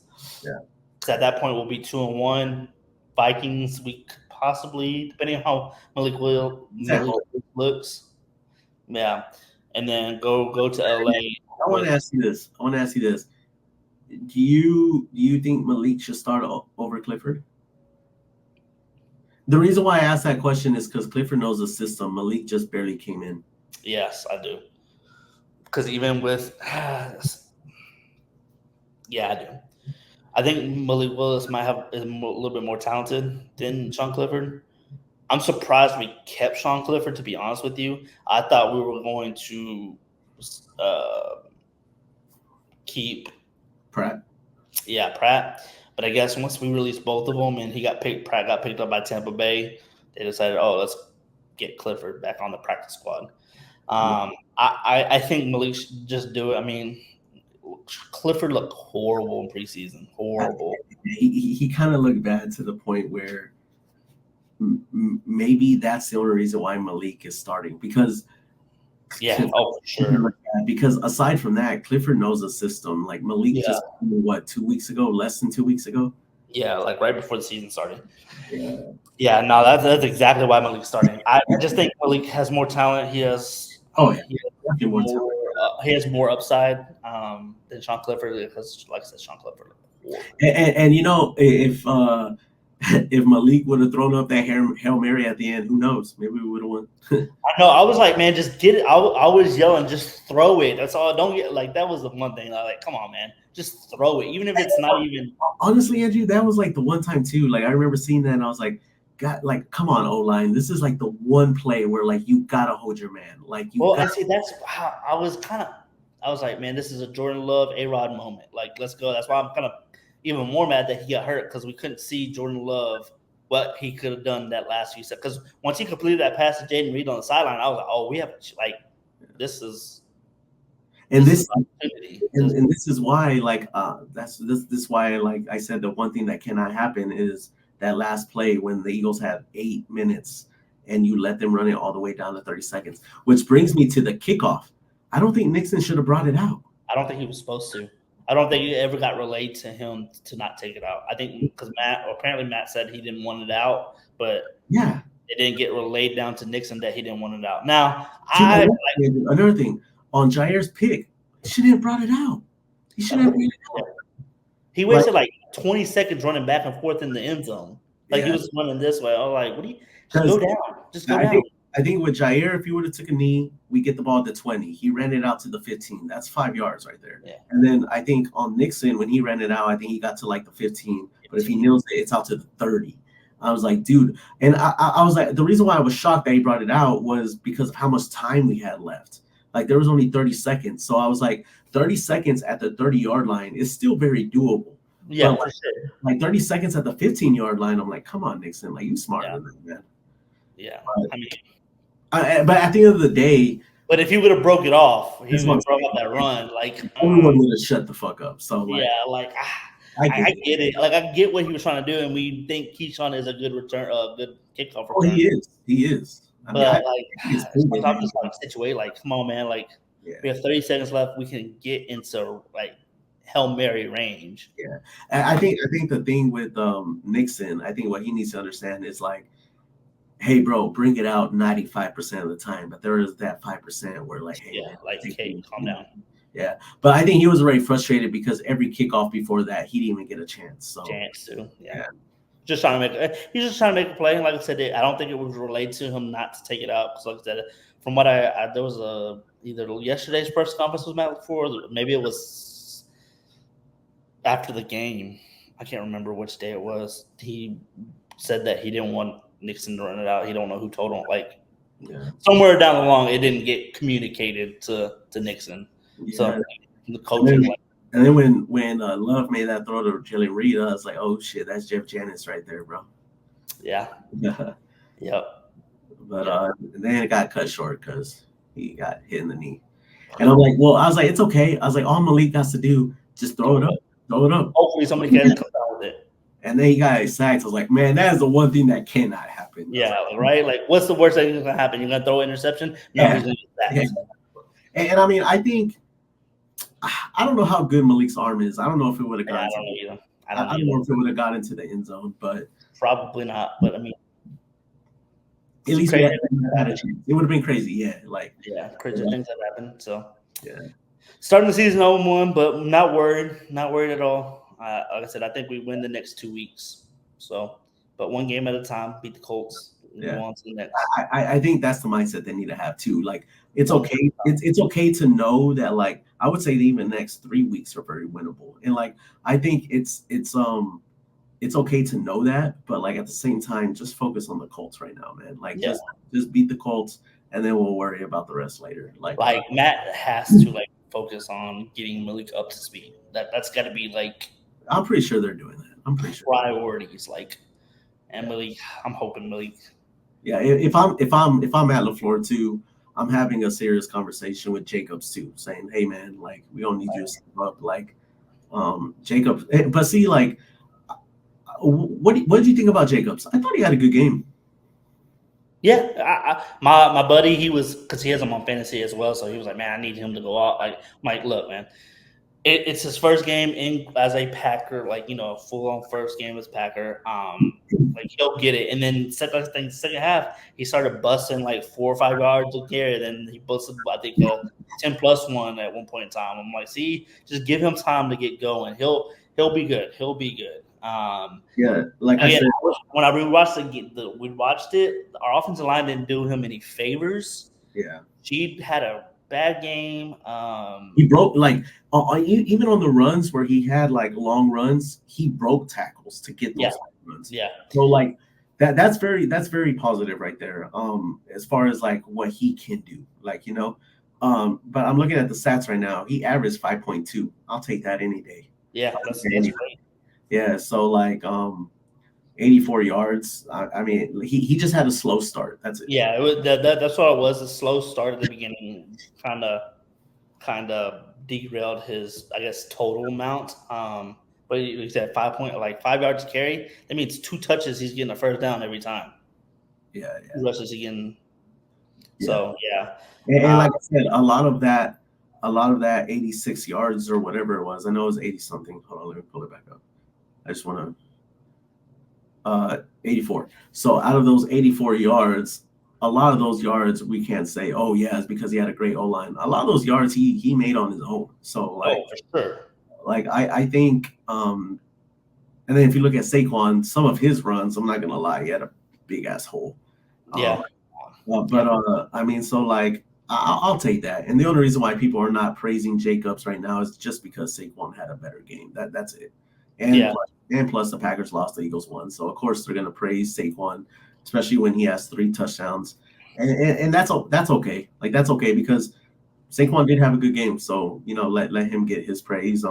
It was funny because at the game I was sitting next to Miami Dolphin fans and a Giants fan. And every time Saquon scored, you just hear the Giants fan like, God damn it. Like, yeah. Especially after Sunday, what they did with their running game. Oh my gosh, I bet they couldn't keep. Yeah, I like like I said. Once I knew Saquon was going to the Eagles this offseason, I was like, man, he's going to rejuvenate his career. Because he was just playing again in a bad offense in New York. Like, did you hear the phone conversation between the GM and Saquon of the Giants? Giants, yeah, I watched it on Hard Knocks. Yeah, I watched it. Dude, they didn't even give him an offer. They're like, go test the market. Yeah. I was like, wow. Well, in the GM's defense, he goes, go test the market and see what you get, and then come back, and then that way they can match it, or Right. No, compare. I get that, but like if I'm Saquon, I'm thinking if you really want me, you at least give me an offer. Why do you why would you even risk me talking to the Eagles? Yeah, Like, it's true. why would you even risk me talking to the Eagles, man? Just give me an offer, pay me right now. Like I was shocked when the guy said, and I mean like Well, at the end of the I don't day, think they could though. That's the thing, is because they shot themselves in the foot with Daniel Jones, but I don't mean. I don't think they. they're still trying to make it work with Daniel Jones, man. Yeah, yeah. Yeah, that franchise kind of shot themselves in the foot too. The best thing they could do is what the Packers do with A-Rod, just ship him out. But then again, Who's gonna take him? yeah, that's the issue. Like, I don't think anyone will take him though. But, Nope. we got about like 6 minutes. You got anything else on your mind? Yeah, no. I'm trying to think of the other games that would happen. Oh, what do you think about the Saints? I know they play the Panthers, but they looked good against the Panthers. I mean, I know the Panthers are awful, but Dude, the freaking Derek Carr looked like an MVP. yeah, and Atlanta didn't look too good. So I'm the AFC South or the NFC South. Sorry, I'm kind of interested to see how that's going to play out, because everybody thought Atlanta Well, might be at the top with Tampa Bay, but who did Atlanta play? Pittsburgh. Well, Pittsburgh got that D. That's true, but they didn't score offensive touchdown either. Pittsburgh didn't. Fields didn't score? I don't think so. Let me double check, but I don't think so. I think they scored all field goals. Let me double check. I'm like 90% sure they scored nothing but field goals. Steelers. What? 18 points, yeah. 3, yep. I went 6 for 6. Yeah. Well, at least they're moving the ball. I mean, that's true to get to yeah. I mean, if you have that good of a defense to hold a team like I'm gonna say Atlanta, man, you think Kirk Cousins is not a scrub quarterback. He's a decent quarterback. Got Bijan Robinson. You got Drake London as receiver. Kyle Pitts is your tight end. Like, you have weapons, and they couldn't. I mean, I know that the Steelers defense. Bijan Robinson. Well, I was about to tell you, there's no excuse for Robinson not to get 20 carries. But then again, they did play the Steelers, so I could see. Yeah, you had 18 for 68. Yeah. Yeah, he's right under 4 yards a carry. I mean, that's not bad for against the Steelers defense. I mean, it's not terrible. Kirk Cousins went 16 for 26, 155, a touchdown, and 2 interceptions. Yeah, I'll be honest. I didn't see that game, but I did see the stats. I thought Cousins would perform a little bit better, if I'm being honest. But I mean, he is coming back from a serious injury. Sure. So yeah, I got something for you we can do real quick at the end. Since we didn't really talk about it, let's go through each division. I want to hear your division winners for each division. Okay. So let's start in the AFC. AFC North. You got Browns, Steelers, Ravens, Bengals. I got the Ravens. I agree. Yeah. AFC East. You got the Patriots, Jets, Bills, and Dolphins. Beginning of the season, I would have said Jets. I don't. Because I don't trust the Bills right now. Yeah, I don't think Josh Allen can do it by himself. Give me the Dolphins. The Dolphins, yeah, I agree. If you told me if we did this at the beginning of the season, I probably would have picked the Jets. I was like, oh, Aaron's coming back. That defense is And Aaron, the reason why I'm taking the Dolphins, Aaron doesn't look like prime Aaron. That's true too. That's true. And, Andrew, let's be real. He's not taking football serious anymore. At least that's what it looks like. I'm not saying that's true. I'm just saying that's what it looks like, man. Yeah. It's supposedly there's already talks that Salah and Aaron are not getting along. Oh, really? I haven't seen those. Yeah, well, like there's rumbles. He's becoming an issue. I mean, I don't know if that's true, but I mean, I just looked at his body language yesterday, and I was like, "Oh man, that was Aaron the last 3 or 4 years in Green Bay." Yeah, and I'm like, there's all these talks like Aaron, and like when you hear Aaron talk, he's like, "Oh yeah, I think I can win MVP." I'm like, man, that doesn't sound like someone that wants to go win the Super Bowl, man. Like I don't know. I mean, yeah, so give me the Dolphins. We got Dolphins. Okay, AFC South. We got Texans, Colts, Jaguars, and Titans. The only way the Texans don't win is if they shoot themselves in the foot. The Texans. AFC West. Chiefs, Broncos, Raiders, Chargers. Chiefs, yeah. I think we're all going to be agreeing on this. NFC. So let's go with the NFC South. We were just talking about the South. Who do you got? Tampa Bay, Atlanta, Carolina, or New Orleans? It's an interesting one. Dude, Mayfield looked good.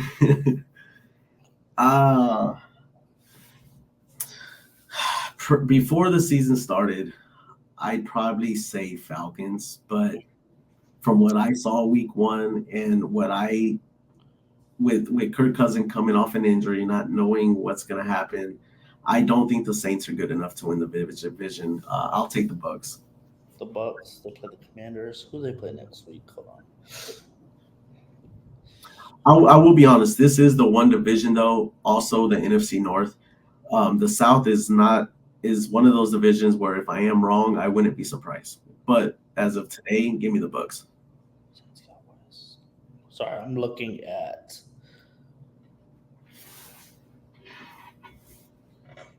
Because the Bucs play, the Bucs can compete. Even if you look at them last year, they made the playoffs. I mean, they won it last year. They went to the divisional round. Yeah, I'm gonna. Like I said, if we said the beginning of the season before I saw any regular season games, I agree. I would have said Atlanta too, just because of the weapons. Yeah, I'm going. I think the Falcons' defense isn't terrible. I mean, it's not great, but it's not terrible either. That's what I'm saying. Like, if Kirk Cousins and Robinson can just start clicking, I wouldn't be surprised if they win. But I'm interested to see next week because the Saints play the Cowboys. That's going to be a good test. And then the Falcons play the Eagles. So they both play NFC East teams that are pretty good. So we'll see where they are at on that. Oh, wait. Who's Tampa Bay? Tampa Bay plays the Lions. So they all three play good teams. So we'll see how they go. I'm going to go New Orleans. I'm just going to go on a limb. I do think Tampa Bay might win, but I'm going to go pick New Orleans. I think New Orleans. Damn. Why New Orleans? You trust Carr to get it done? I mean, again, it might be recency bias, and I know they played the Carolina Panthers, and they were awful. Carolina's awful, but they are pretty bad. I mean, I like the running backs, New Orleans running backs. I like Rashid Shaheed as the receiver. I mean, I don't know. Just something about New Orleans. Like I said, that's gonna come. I think that's gonna come down to like. I'll give you props if the Saints win because I don't have them winning at all. No, okay. Like I said, that's just my like sleeper like. Dark horse pick, whatever you want to call it. Tampa Bay probably is the favorite, probably. But let's see. NFC East. Who you got? Eagles, Cowboys. Eagles. Yeah. Not I got the Eagles winning the division by at least 2 games.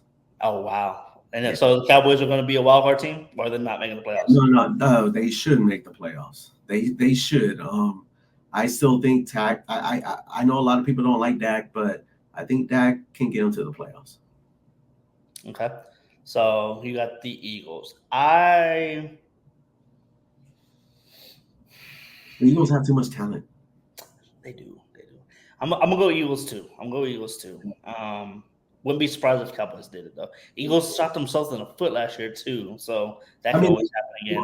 well, you also gotta understand, like the Eagles. Not only are they talented, but they got a whole they got rid of like a lot of their coaches last year. So they came in with all these new coordinators, and they still put up 34 points. The defense still made a stop on us when they needed to. So I mean, like just imagine like later on in the season when they start clicking, like I got the Eagles win that division by at least 2 games. By at least 2 games. Yeah. I think it's going to be closer than that, but I do got the Eagles. NFC West: Niners, Rams, Seahawks, Cardinals. That's a sneaky division too. I mean, the Niners are going to win the division. But I would be surprised. Arizona looked good against the Bills. I think the Niners should be more concerned with the Rams. Right. So you got Niners, Rams top, but I'm telling you, the Niners are too good. What? The Niners are too good. I'll take that. Oh yeah, for sure. Niners are winning the division, but like I said, the Rams look good against the Lions when the Rams were down X amount of players, especially on the offensive line. Arizona, like I said, looked really good against Buffalo. And on that last play, I think it was the last play, Marvin Harrison was wide open in the end zone, and Murray missed him. He didn't miss him. He didn't see him. Yeah. So he sees him. He makes that throw. Cardinals actually win that game. Yeah. So and I think Seattle's going to be bottom tier team. I don't think they're going to do all that well. But what I saw the Niners do against the Jets, also their chemistry that they have together. Yeah, their defense is still going to be dominant. They're probably going to be the number 1 seed again, but things can happen. Yeah. And then of course our division, North. Okay. Are we talking about preseason? Are we talking about like if Love plays this Sunday? Or are we talking about if he's off for 6 weeks? What are we talking about here? Okay, let's go. We'll do a couple of things. We'll do what was your preseason before the season started? Packers winning. Okay. I had it very close. Very close. So I'm assuming Packers Lions. Yes. Packers Lions, Vikings Bears, or Bears Vikings? Bears Vikings. Okay. So that was preseason. I agree. I think we were going to win our division too. Now that Jordan Love's hurt, let's just say he's out 3. Let's go to the 3-week mark, 3 to 4 weeks. So he's back by the Rams game. Well, okay. It also goes back to on those 3 weeks he's off. What's our record? Because pull up the Lions schedule for the next 5 weeks. So tell me who they got, because if they got easy games and they have a chance of being undefeated, if Love is out for like 4 weeks, we might have to take that wild card. They got the Buccaneers next week, which could be that could be a deal. Yeah. Then they got the Cardinals. They'll probably win that one. We're away. They are away. They're in Arizona. That can be an L too. Then they got the Seahawks at home. They'll probably win against Seahawks. Seahawks are that team that like they shouldn't beat you, but like I wouldn't be surprised if they did. Like if this was in Seattle, maybe it's a Monday night game too, but it's in Detroit. Give me Detroit in that game. So and then they got the Cowboys. Damn. It's in Dallas. Yeah, that can be an L too, man. So I mean, 1, 2, 3 games that day. It's almost like Detroit's going to be favored, of course, but like. Okay, I'll tell you this: whenever Jordan Love comes back, if they are, like, how many games do you have to? Like I said, let's see. It's tough because I think like if we are still in the hunt when J Love comes back, like meaning we are like 2 games behind Detroit, like nothing more than 2 games, I could see us still winning the division. But it's because dude, we didn't look good. We didn't look bad against the Eagles. Like I mean, like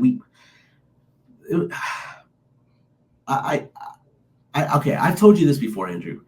I think we're scary. I really do. I think we're very scary. Like, I think people are still sleeping on us, not as much as last year, but you still got the sleepers. And like our last two games against the Eagles and Niners, and we were right there. And those are probably going to be one of the top two teams at the end of the season. So, like, the fact that we're right there with them, I mean, don't get me wrong, Detroit was too. Detroit was right there with the Niners. Detroit was right there. They kind of, I think they beat the Bucks in the playoffs by at least 10 points, I think. I think it was like 17 points. Yeah. So I mean, like, it's just that, like, overall though, like the thing that if I'm a Detroit fan, I don't know about that secondary, man. Like their secondary is kind of still of a red flag, which is why I think the Packers can like tear apart that secondary. If you have a wild card game with the Packers in Detroit, I think the Packers can win that game very easily. Like I mean, it's a division game. We both know each other. Um, I think Detroit is very good. It's just that I think Dan Campbell is a very good coach too, but I do think he doesn't make the right decision 100% of the time. I think that's I'll just put it to you this way. I don't think San Fran should have been in the Super Bowl last year. I think Detroit should have been there. But they did make some. The NFC game, NFC Championship game. Yeah, like the Lions blew that game. Dang, that's tough though because Detroit is very good. It's just like, okay, I'll put it this way: if we are at least even with Detroit or one game behind them when Love comes back, I can see us still winning the division.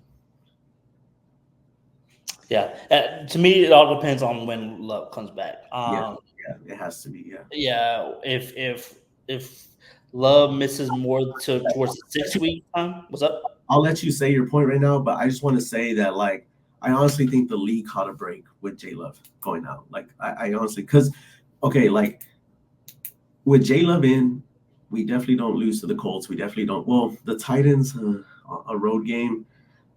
I don't see us losing that game either, but that's one of the games that like you just see it on the schedule and like, oh my god, like we better not lose that game, you know. Like I said, if we lost that game with J Love, I'll be pissed. I'll be surprised if we lose that game with Malik Willis. To be honest with you, just how Will Levis look off. I mean, I know Chicago's defense is no joke, but Will Levis looked awful in the second half of that game. Did you see his pick six? Yes, like that was one of the worst ever. Like it was bad. And the thing about the Titans, they didn't score at all in the second half. So yeah, that's what I said. The second half, like he put up 17 points in the first half. That offense did, but at what point do you like? Give me. Okay, look, we're over time right now, so right. Let's do one more thing. Give me your wild card slots 5, 6, 7 in each division or each conference. Yeah. Okay, so this is I got the Rams. Like you want it in order or just in general? In general. Okay, I got the Rams in the wild card. I got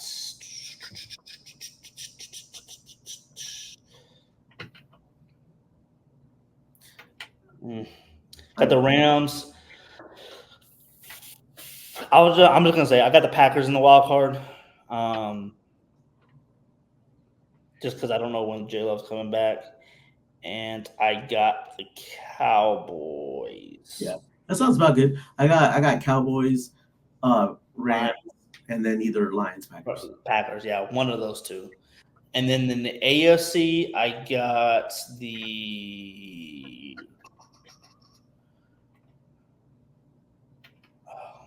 I'm trying to go through the names off the top of my head. I like the Jets. In the wild card? Yeah. Jets. As much as I hate to say this, I got the Bengals. Ooh. I think right now, I think in that division, probably Pittsburgh over the Bengals. But I don't think only one team's coming out of that. Yeah, I wouldn't be surprised about that. Pittsburgh always finds a way, man. I got the Chargers. Ooh. The Chargers. I'm trying to think. AFC South, AFC East. Okay, I'll go Jets. Yeah, Jets, Bills, Jets, Bills. I can see Jets, Bills, Bengals. Yeah, I got the Chargers. I got the Chargers. How's Cincinnati's defense? See, I didn't get to watch the. I didn't watch that. I don't know. I But just saw the they lost score. freaking Patriots at home. Yeah, yeah. Nah, I mean, what it was like is that 16. is that is that is that a bad game or is that a bad sign? Because they're two different things. Like It might be a bad game, but I kind of think so too. Because okay. I mean, who? Okay, okay. Let's say we got the Bills in there. Let's say we got the Jets in there. There's only one spot left. Who do you have over the Bengals to take that spot?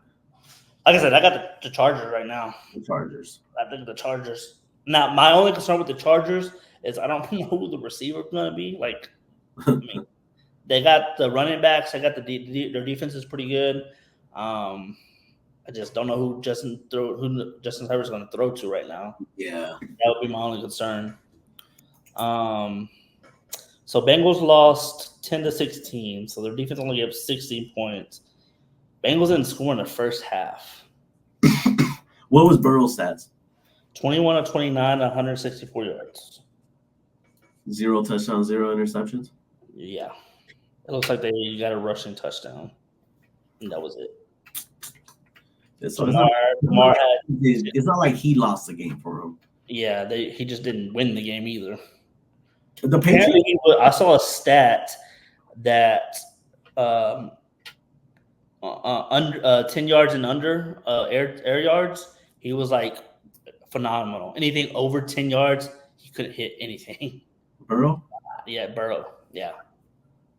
Oh, well, I mean, I don't know what that means. his completion percentage isn't bad. Yeah, I mean, he only was 8. Like how? Okay, what was his 21 for how many yards? 9. So 21 and 29 for 164. Yeah, so he's only averaging like 8 yards of completion. So yeah, he was throwing he wasn't throwing little dinks and whatever. Yeah, he was throwing little things. Yeah. Yeah, I mean that's not gonna win in the NFL, to be honest. But I don't see him throwing little things all season either. I mean, yeah, so because I mean, what did he go out with? A hand injury, right? Last year.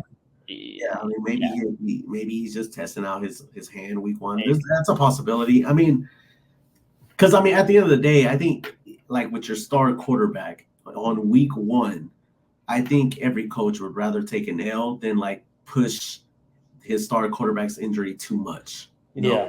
So I mean, I don't know. There's a reason. All I'm saying is there's a reason why they didn't let him let it rip, or maybe he did and it didn't work out. But I mean, he only had 8 incompletions. So I mean, he was completing most of his passes. So like that tells me like a lot of his passes were little dinks, even though I didn't watch the game. So I don't know. Yeah, I just saw that stat. Like anything under 10 yards, he was good, and then everything. I don't know. I didn't watch it. What was Jamar's Chase stats? 6 for 62 yards. So like 10 yards catch, almost a little over. That's not a bad game, but it's not like a top 3 receiver game either. But yeah. I mean, that's all right. I mean, they'll be okay. I think they'll be okay. But that was the biggest like wow to me, like you guys losing. But it was my biggest upset alert of the week too. Oh yeah, you had the Patriots upsetting or possible. Yeah. I just because the Patriots from time to time, even especially when Bill Belichick was there, the Patriots always had a good defense. They were just always dealing with sucky quarterbacks after Tom Brady left. But I mean, when Tom Brady was there and they always had that good defense, I mean, they won Super Bowls, dude. So like the Patriots have always had a good defense. I mean, you got to give that new head coach some props. I mean, he went into Cincinnati and beat them. So, but I mean, as far as the Bengals go, yes, they look bad. I just don't see anyone else in the AFC worthy of that final wild card spot. I mean, I don't think the Chargers is an ugly pick. I just don't see them over the Bengals late in the season. But I don't think it's an ugly pick either. I think it's. What about? I mean, so you think the Steelers are the Bengals are going to be over the Steelers? Yeah, just simply because if I'm being 100% honest with you, Andrew, I think when it comes to having to score points, Wilson and Fields aren't going to be able to do it. Yeah, that's kind of what, because I thought about picking them, but I was like, I don't know how I feel about the quarterback play. Because I mean, what the Steelers won, but they didn't score a touchdown. So what does that tell you? That tells you, like, I mean, Wilson is kind of like Rodgers, man. They're out of their prime. I mean, I'm not saying that they're not going to have like badass moments this season, because they probably are. They're good quarterbacks. You know, it's just the league is changing, man. Like, people, like, the league is faster now. It's stronger now. Like, and these people, they're getting older, so like they're trying to keep up with the league that's just getting better. You know. Yeah, It's gonna be tough. Like, it's gonna be tough for them, man. man. Like, I honestly got to give props to the Packers for getting rid of Rodgers when they got rid of him, man. Yeah, I mean, all in all, it worked out. I will never, like, when we drafted Jordan Love, I was one of the haters saying, "What the hell are we doing? Like, why are we doing this?" But I mean, I wasn't a hater. It was just that out of all seasons, when we were like maybe one wide receiver away from a Super Bowl, like, why go with Love? And you know, speaking on receivers, you know, Aaron Rodgers, his whole career has only thrown one touchdown to one first round wide receiver. yeah, Javon Walker, or no, not Javon Walker. That was Brett Favre. That's I don't know who it was until this day. I should look it up, but he's only thrown one touchdown. that's our only. I think Javon Walker is our only. He was our last first round pick. Yeah, first round receiver. And you know, Andrew, like, if you think about it, like, all the receivers we get, we turn them into, like, as if they look like a first rounder. Just imagine if we did go get a first rounder. Like, if we're good at making our receivers good, just imagine the damage you could do with a first Justin Jefferson. Yeah, like no, because, like, okay, imagine if you had a first rounder that people realize, like, oh my God, we got to double team this guy. And then you have on the other side Reed, Watson, Dobbs. Can you really double team them? I don't think you can. No. So I mean, like, I sometimes I think about that. I was like, dude, like, maybe going wide receiver in the first round would not really be an issue. But I mean, I look at our core right now in wide receiver. It's not like we need to do it. Yeah, I was going back to my point. Like I said, I was a hater. I was like, "What are we doing?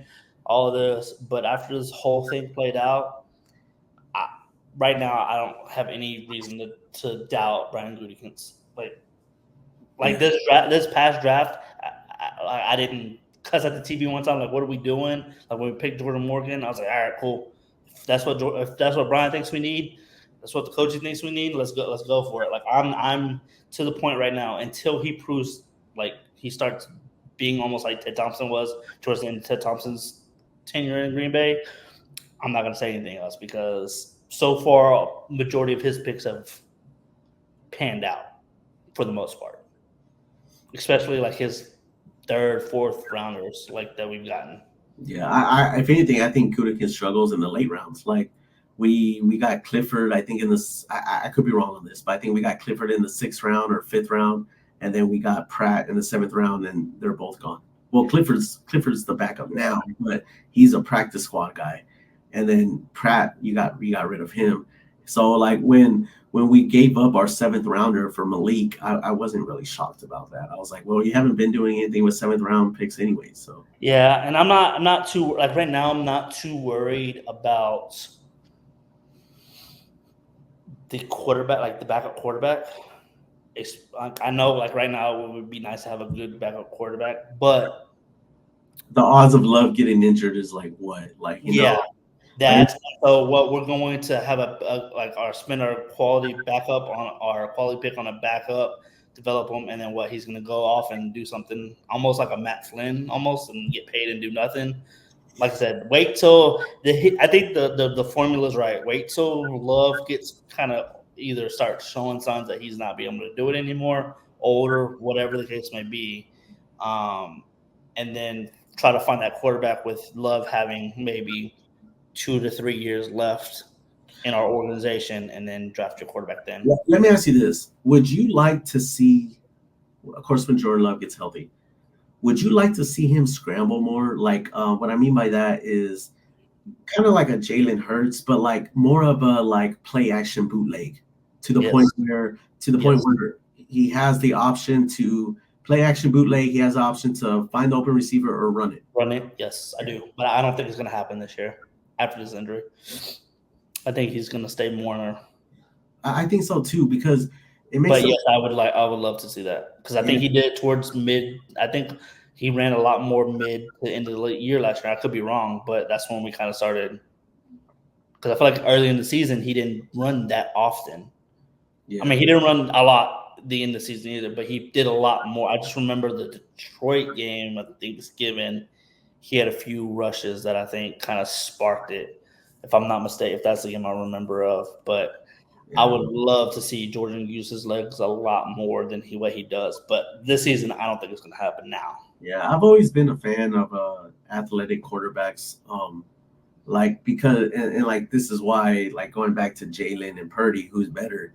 Like part of the reason why I got Jalen over Purdy is because if both of them are sucking, like if both of them are like down by 7 in the fourth quarter and like both of them are having a bad game throwing the ball, Jalen can at least tuck it in and run and win the game. Purdy, he got to still throw the ball, you know? Like, I don't know. I've always been a fan of athletic quarterbacks, but at the same time, you got to be very careful with it because, you know, you can get hurt. Yeah, you don't want to because I do want athletic quarterback to be good. But then again, like I said, I know Josh Allen and Lamar Jackson are one of the 2 best quarterbacks in the league. Yeah. But I don't think they are the ones that are going to win the Super Bowl. Whoa, Mahomes is an athletic quarterback. But he uses his arm more than – like Lamar and Josh are more running quarterbacks. Who? Lamar and Josh Allen. Yeah, but Mahomes doesn't have the best arm in the league, I don't feel like. Oh, no? I mean, he doesn't have – I mean, I think Allen has a better arm. I think – like accuracy and everything? I don't know. Or at least if you believe that he doesn't use like Josh Allen feels like he. At the end of the day, Mahomes is a quarterback, but I'm saying like he is great because of his athletic ability, not because of his arm. Like if it was just his arm, like okay, let's say Mahomes was the same exact athletic capability as Kirk Cousins. Do you still think Mahomes still has 3 Super Bowls? Yeah, I think Mahomes is a great passer. I think Mahomes is a great passer. I think Mahomes, without his athletic, maybe has at least 1 Super Bowl. But like, I think because like, and the reason why I like athletic quarterbacks is because as a defense, it's one more thing you got to worry about. Yeah, but Mahomes is athletic and can do it, but he doesn't look to do it. So that's why I think he has one of the great arm talents in the league. You know what I'm saying? Like I know Mahomes can get outside the pocket and run for the first down, but he doesn't do it that often, in my opinion. I think he, like I said, I just want to look at his stats against the Ravens. I just want to see if he ran the ball at all. I'm sure he had a few tucks and runs to get away from that. Do you remember the Super Bowl against Tampa Bay when they lost? He was running all over the place. I feel like that was more of a necessity than a 100%, yeah. Because he was under duress because that Tampa Bay defense was crazy. He had 2 carries for 3 yards. Mahomes. He threw the ball 28 times, 20 for 28, 291 yards, 1 touchdown, 1 interception. I mean, 1-on-1, yeah. Like I said, I think he has a great. I think probably you pick Mahomes. You pick Mahomes over Josh Allen as far as arm talent. Mm-hmm. Really? Mm-hmm. I pick accuracy for Mahomes over Josh Allen. I think Josh Allen turns the ball over too much, but as far as slinging it, like if you're talking about like throwing like 100 yards on the field, Josh Allen probably has that. But I'm talking about Patrick Mahomes can sling the ball down the field and put it on a pinpoint. Yeah. Okay. That's what I mean by arm talent and stuff like that. Like I said, Josh Allen, he kind of reminds and I know this is Okay. Well, like, look, okay. Scratch out Kirk Cousins' athletic ability, Sam Darnold's athletic capability, but other quarterback stuff the same for Mahomes. You still think he has all 3 Super Bowls? If he has the same team, maybe one less. I don't know. I mean, I'm trying to think. Maybe he loses against the Eagles. I don't remember. I'm trying to remember the games that he won, and how much he had to use his athletic ability. But yeah, I do. I think he's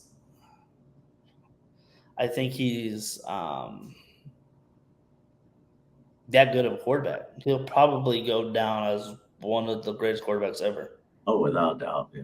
Yeah. But like you also don't think you think Mahomes still has 3 same team, same quarterback ability, but different head coach, not Andy Reid. You still think he has 3 Super Bowls? That's tough because like you don't even have to take the worst coach. Just put an average coach in there, but without Andy Reid, you still think he has 3 Super Bowls? Maybe not. But I do think he's going to all those Super Bowls. Because I don't think anybody in the AFC's. I still don't think anybody. Like I said, the closest team to get to him in the. But in recent years, don't you feel like the AFC has been stronger than the NFC in recent years? Not really. No. Like as far as play, like I think last year's. I'm trying to remember. Last year's NFC playoff, there were so many good games. Like everybody was picking Dallas to beat us, so we beat Dallas, and then everybody was picking the 49ers to beat us. But it was a lot closer than people thought. And then in the AFC, it was like the Chiefs beat them, and the Ravens beat them. The Chiefs beat them, the Ravens beat them, and then it was kind of like one of those things. Okay, if we're talking about last year, I would agree with you. But as far as recent years, the Lions were not good in recent years. Besides last year. Last year, yeah. Cowboys have. I don't remember the year before last. I'm just trying to remember the playoff picture of the year before last. Because the year that the Eagles went to the Super Bowl and lost to the Chiefs, they didn't play anyone. They played the Niners, but then Purdy went down in the NFC Championship. But before that, who did they beat? I don't remember. But my point is, was it anyone like, oh my god, like the Eagles are gonna have trouble with this team? I don't think it was. Did they play the Cowboys in the playoffs? Did the Eagles Cowboys play? What year was that? 2023. Okay, this is 2024. So that'll be 2022 season. Yeah. Eagles 2022 season. I'm looking it up, and I'll be honest, I would be shocked if they didn't win some of their playoff games by at least 10 points. I think that was the year the Eagles hung 40 on us. Oh, wait.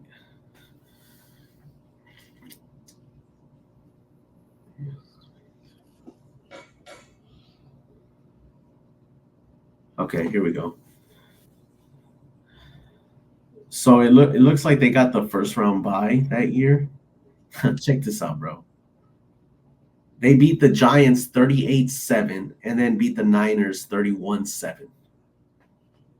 And the Niners, they didn't have Purdy. So if we're looking at the standings, the people that made... Well, let's see if we lost to the Giants, huh? We lost to the Giants? Right? Is that the year we lost to, or is that the year we didn't go to the playoffs? Okay, so that year the Eagles, the Niners, and the Vikings made the playoffs.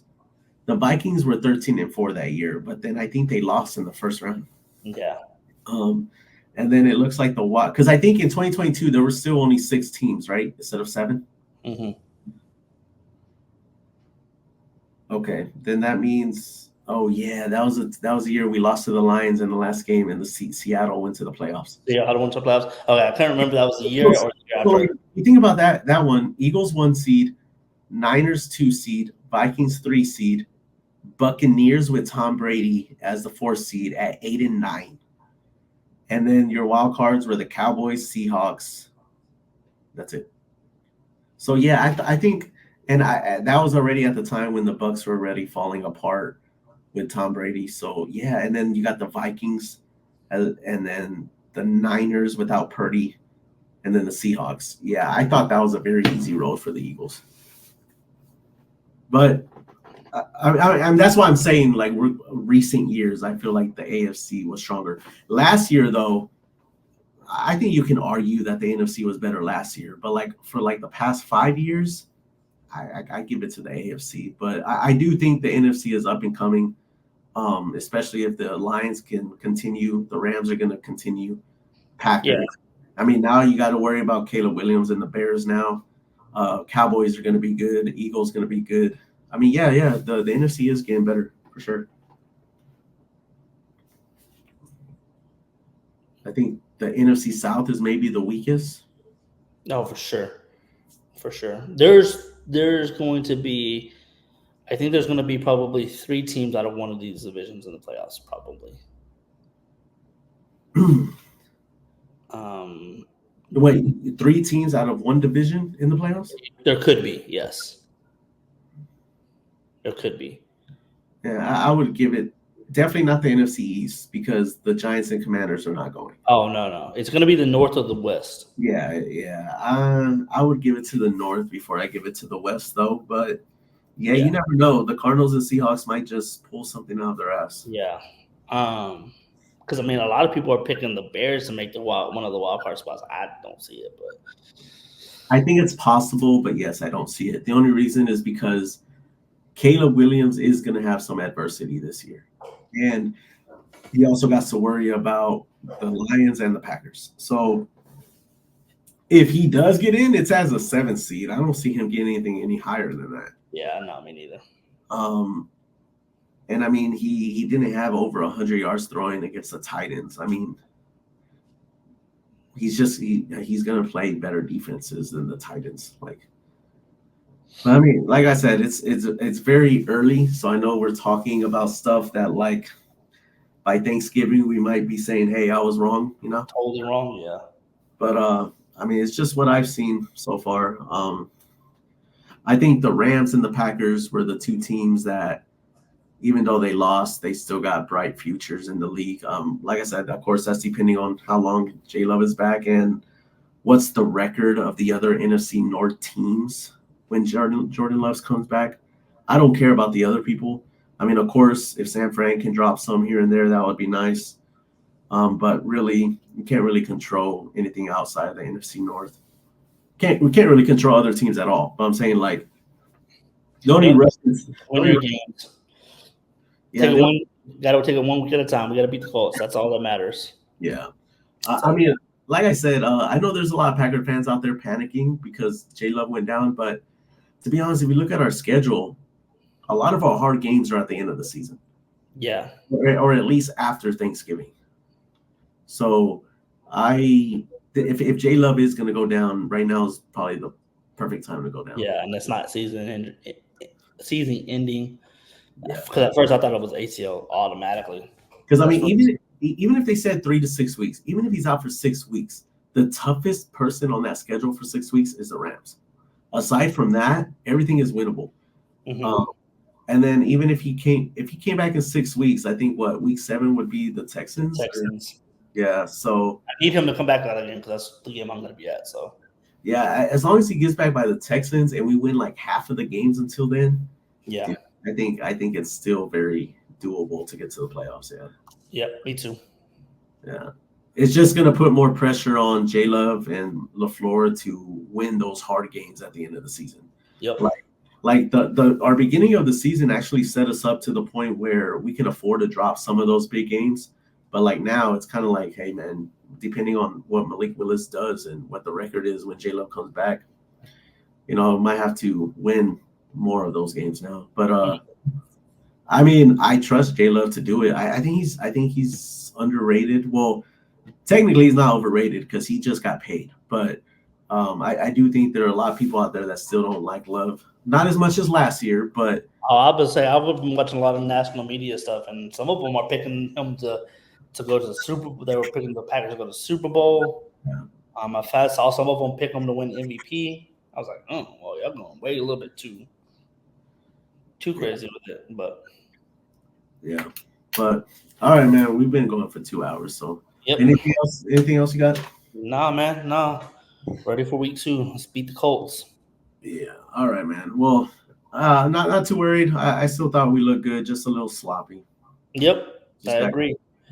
Clean up the penalties, and we're good to go. I mean, we looked sloppy against one of the top dogs in the NFC, and we were still right there and should have won. So, like I said, when we started clicking, I honestly don't think anyone's gonna want to see us in the playoffs. But like I said, that's speaking way into the future. Like you said, just focus on the Colts, and I think if LaFleur can get some wins, I think if LaFleur gets some wins, and then if J Love comes back and we make a deep run in the playoffs, I think LaFleur can actually get Coach of the Year. But he could. We'll see. He could. Yeah, because I mean he's the only coach right now going through like kicker issues, quarterback issue right now. Like he's the only coach having to deal with that right now. So like if he can make a Malik Willis actually looks good, and like what the heck, definitely could see that. Yeah, for sure. But all right, man. I'll probably text you during the week, probably talking to you about some Packers shit. But okay, cool. But yeah, man. If not, we can pick up next week. We can. We're gonna do on Tuesday again. Is Tuesday better? What do you think? Like, do you feel like we like Monday night games should be finished first before we do it? Yeah, I do. Okay. Then yeah, Tuesday's fine because I know we did it last year right after the Monday night game, and that kind of went late into the night. I like doing it a little bit earlier. Okay. All right. Yeah. So if that's cool with you, I mean, if not, I can do Monday nights. It's fine, or we can. All right. Well, no, we'll definitely stick with Tuesday for now. Okay. Cool. But all right, man. Well, I'll reach out to you. All right, man. All right, later. Later.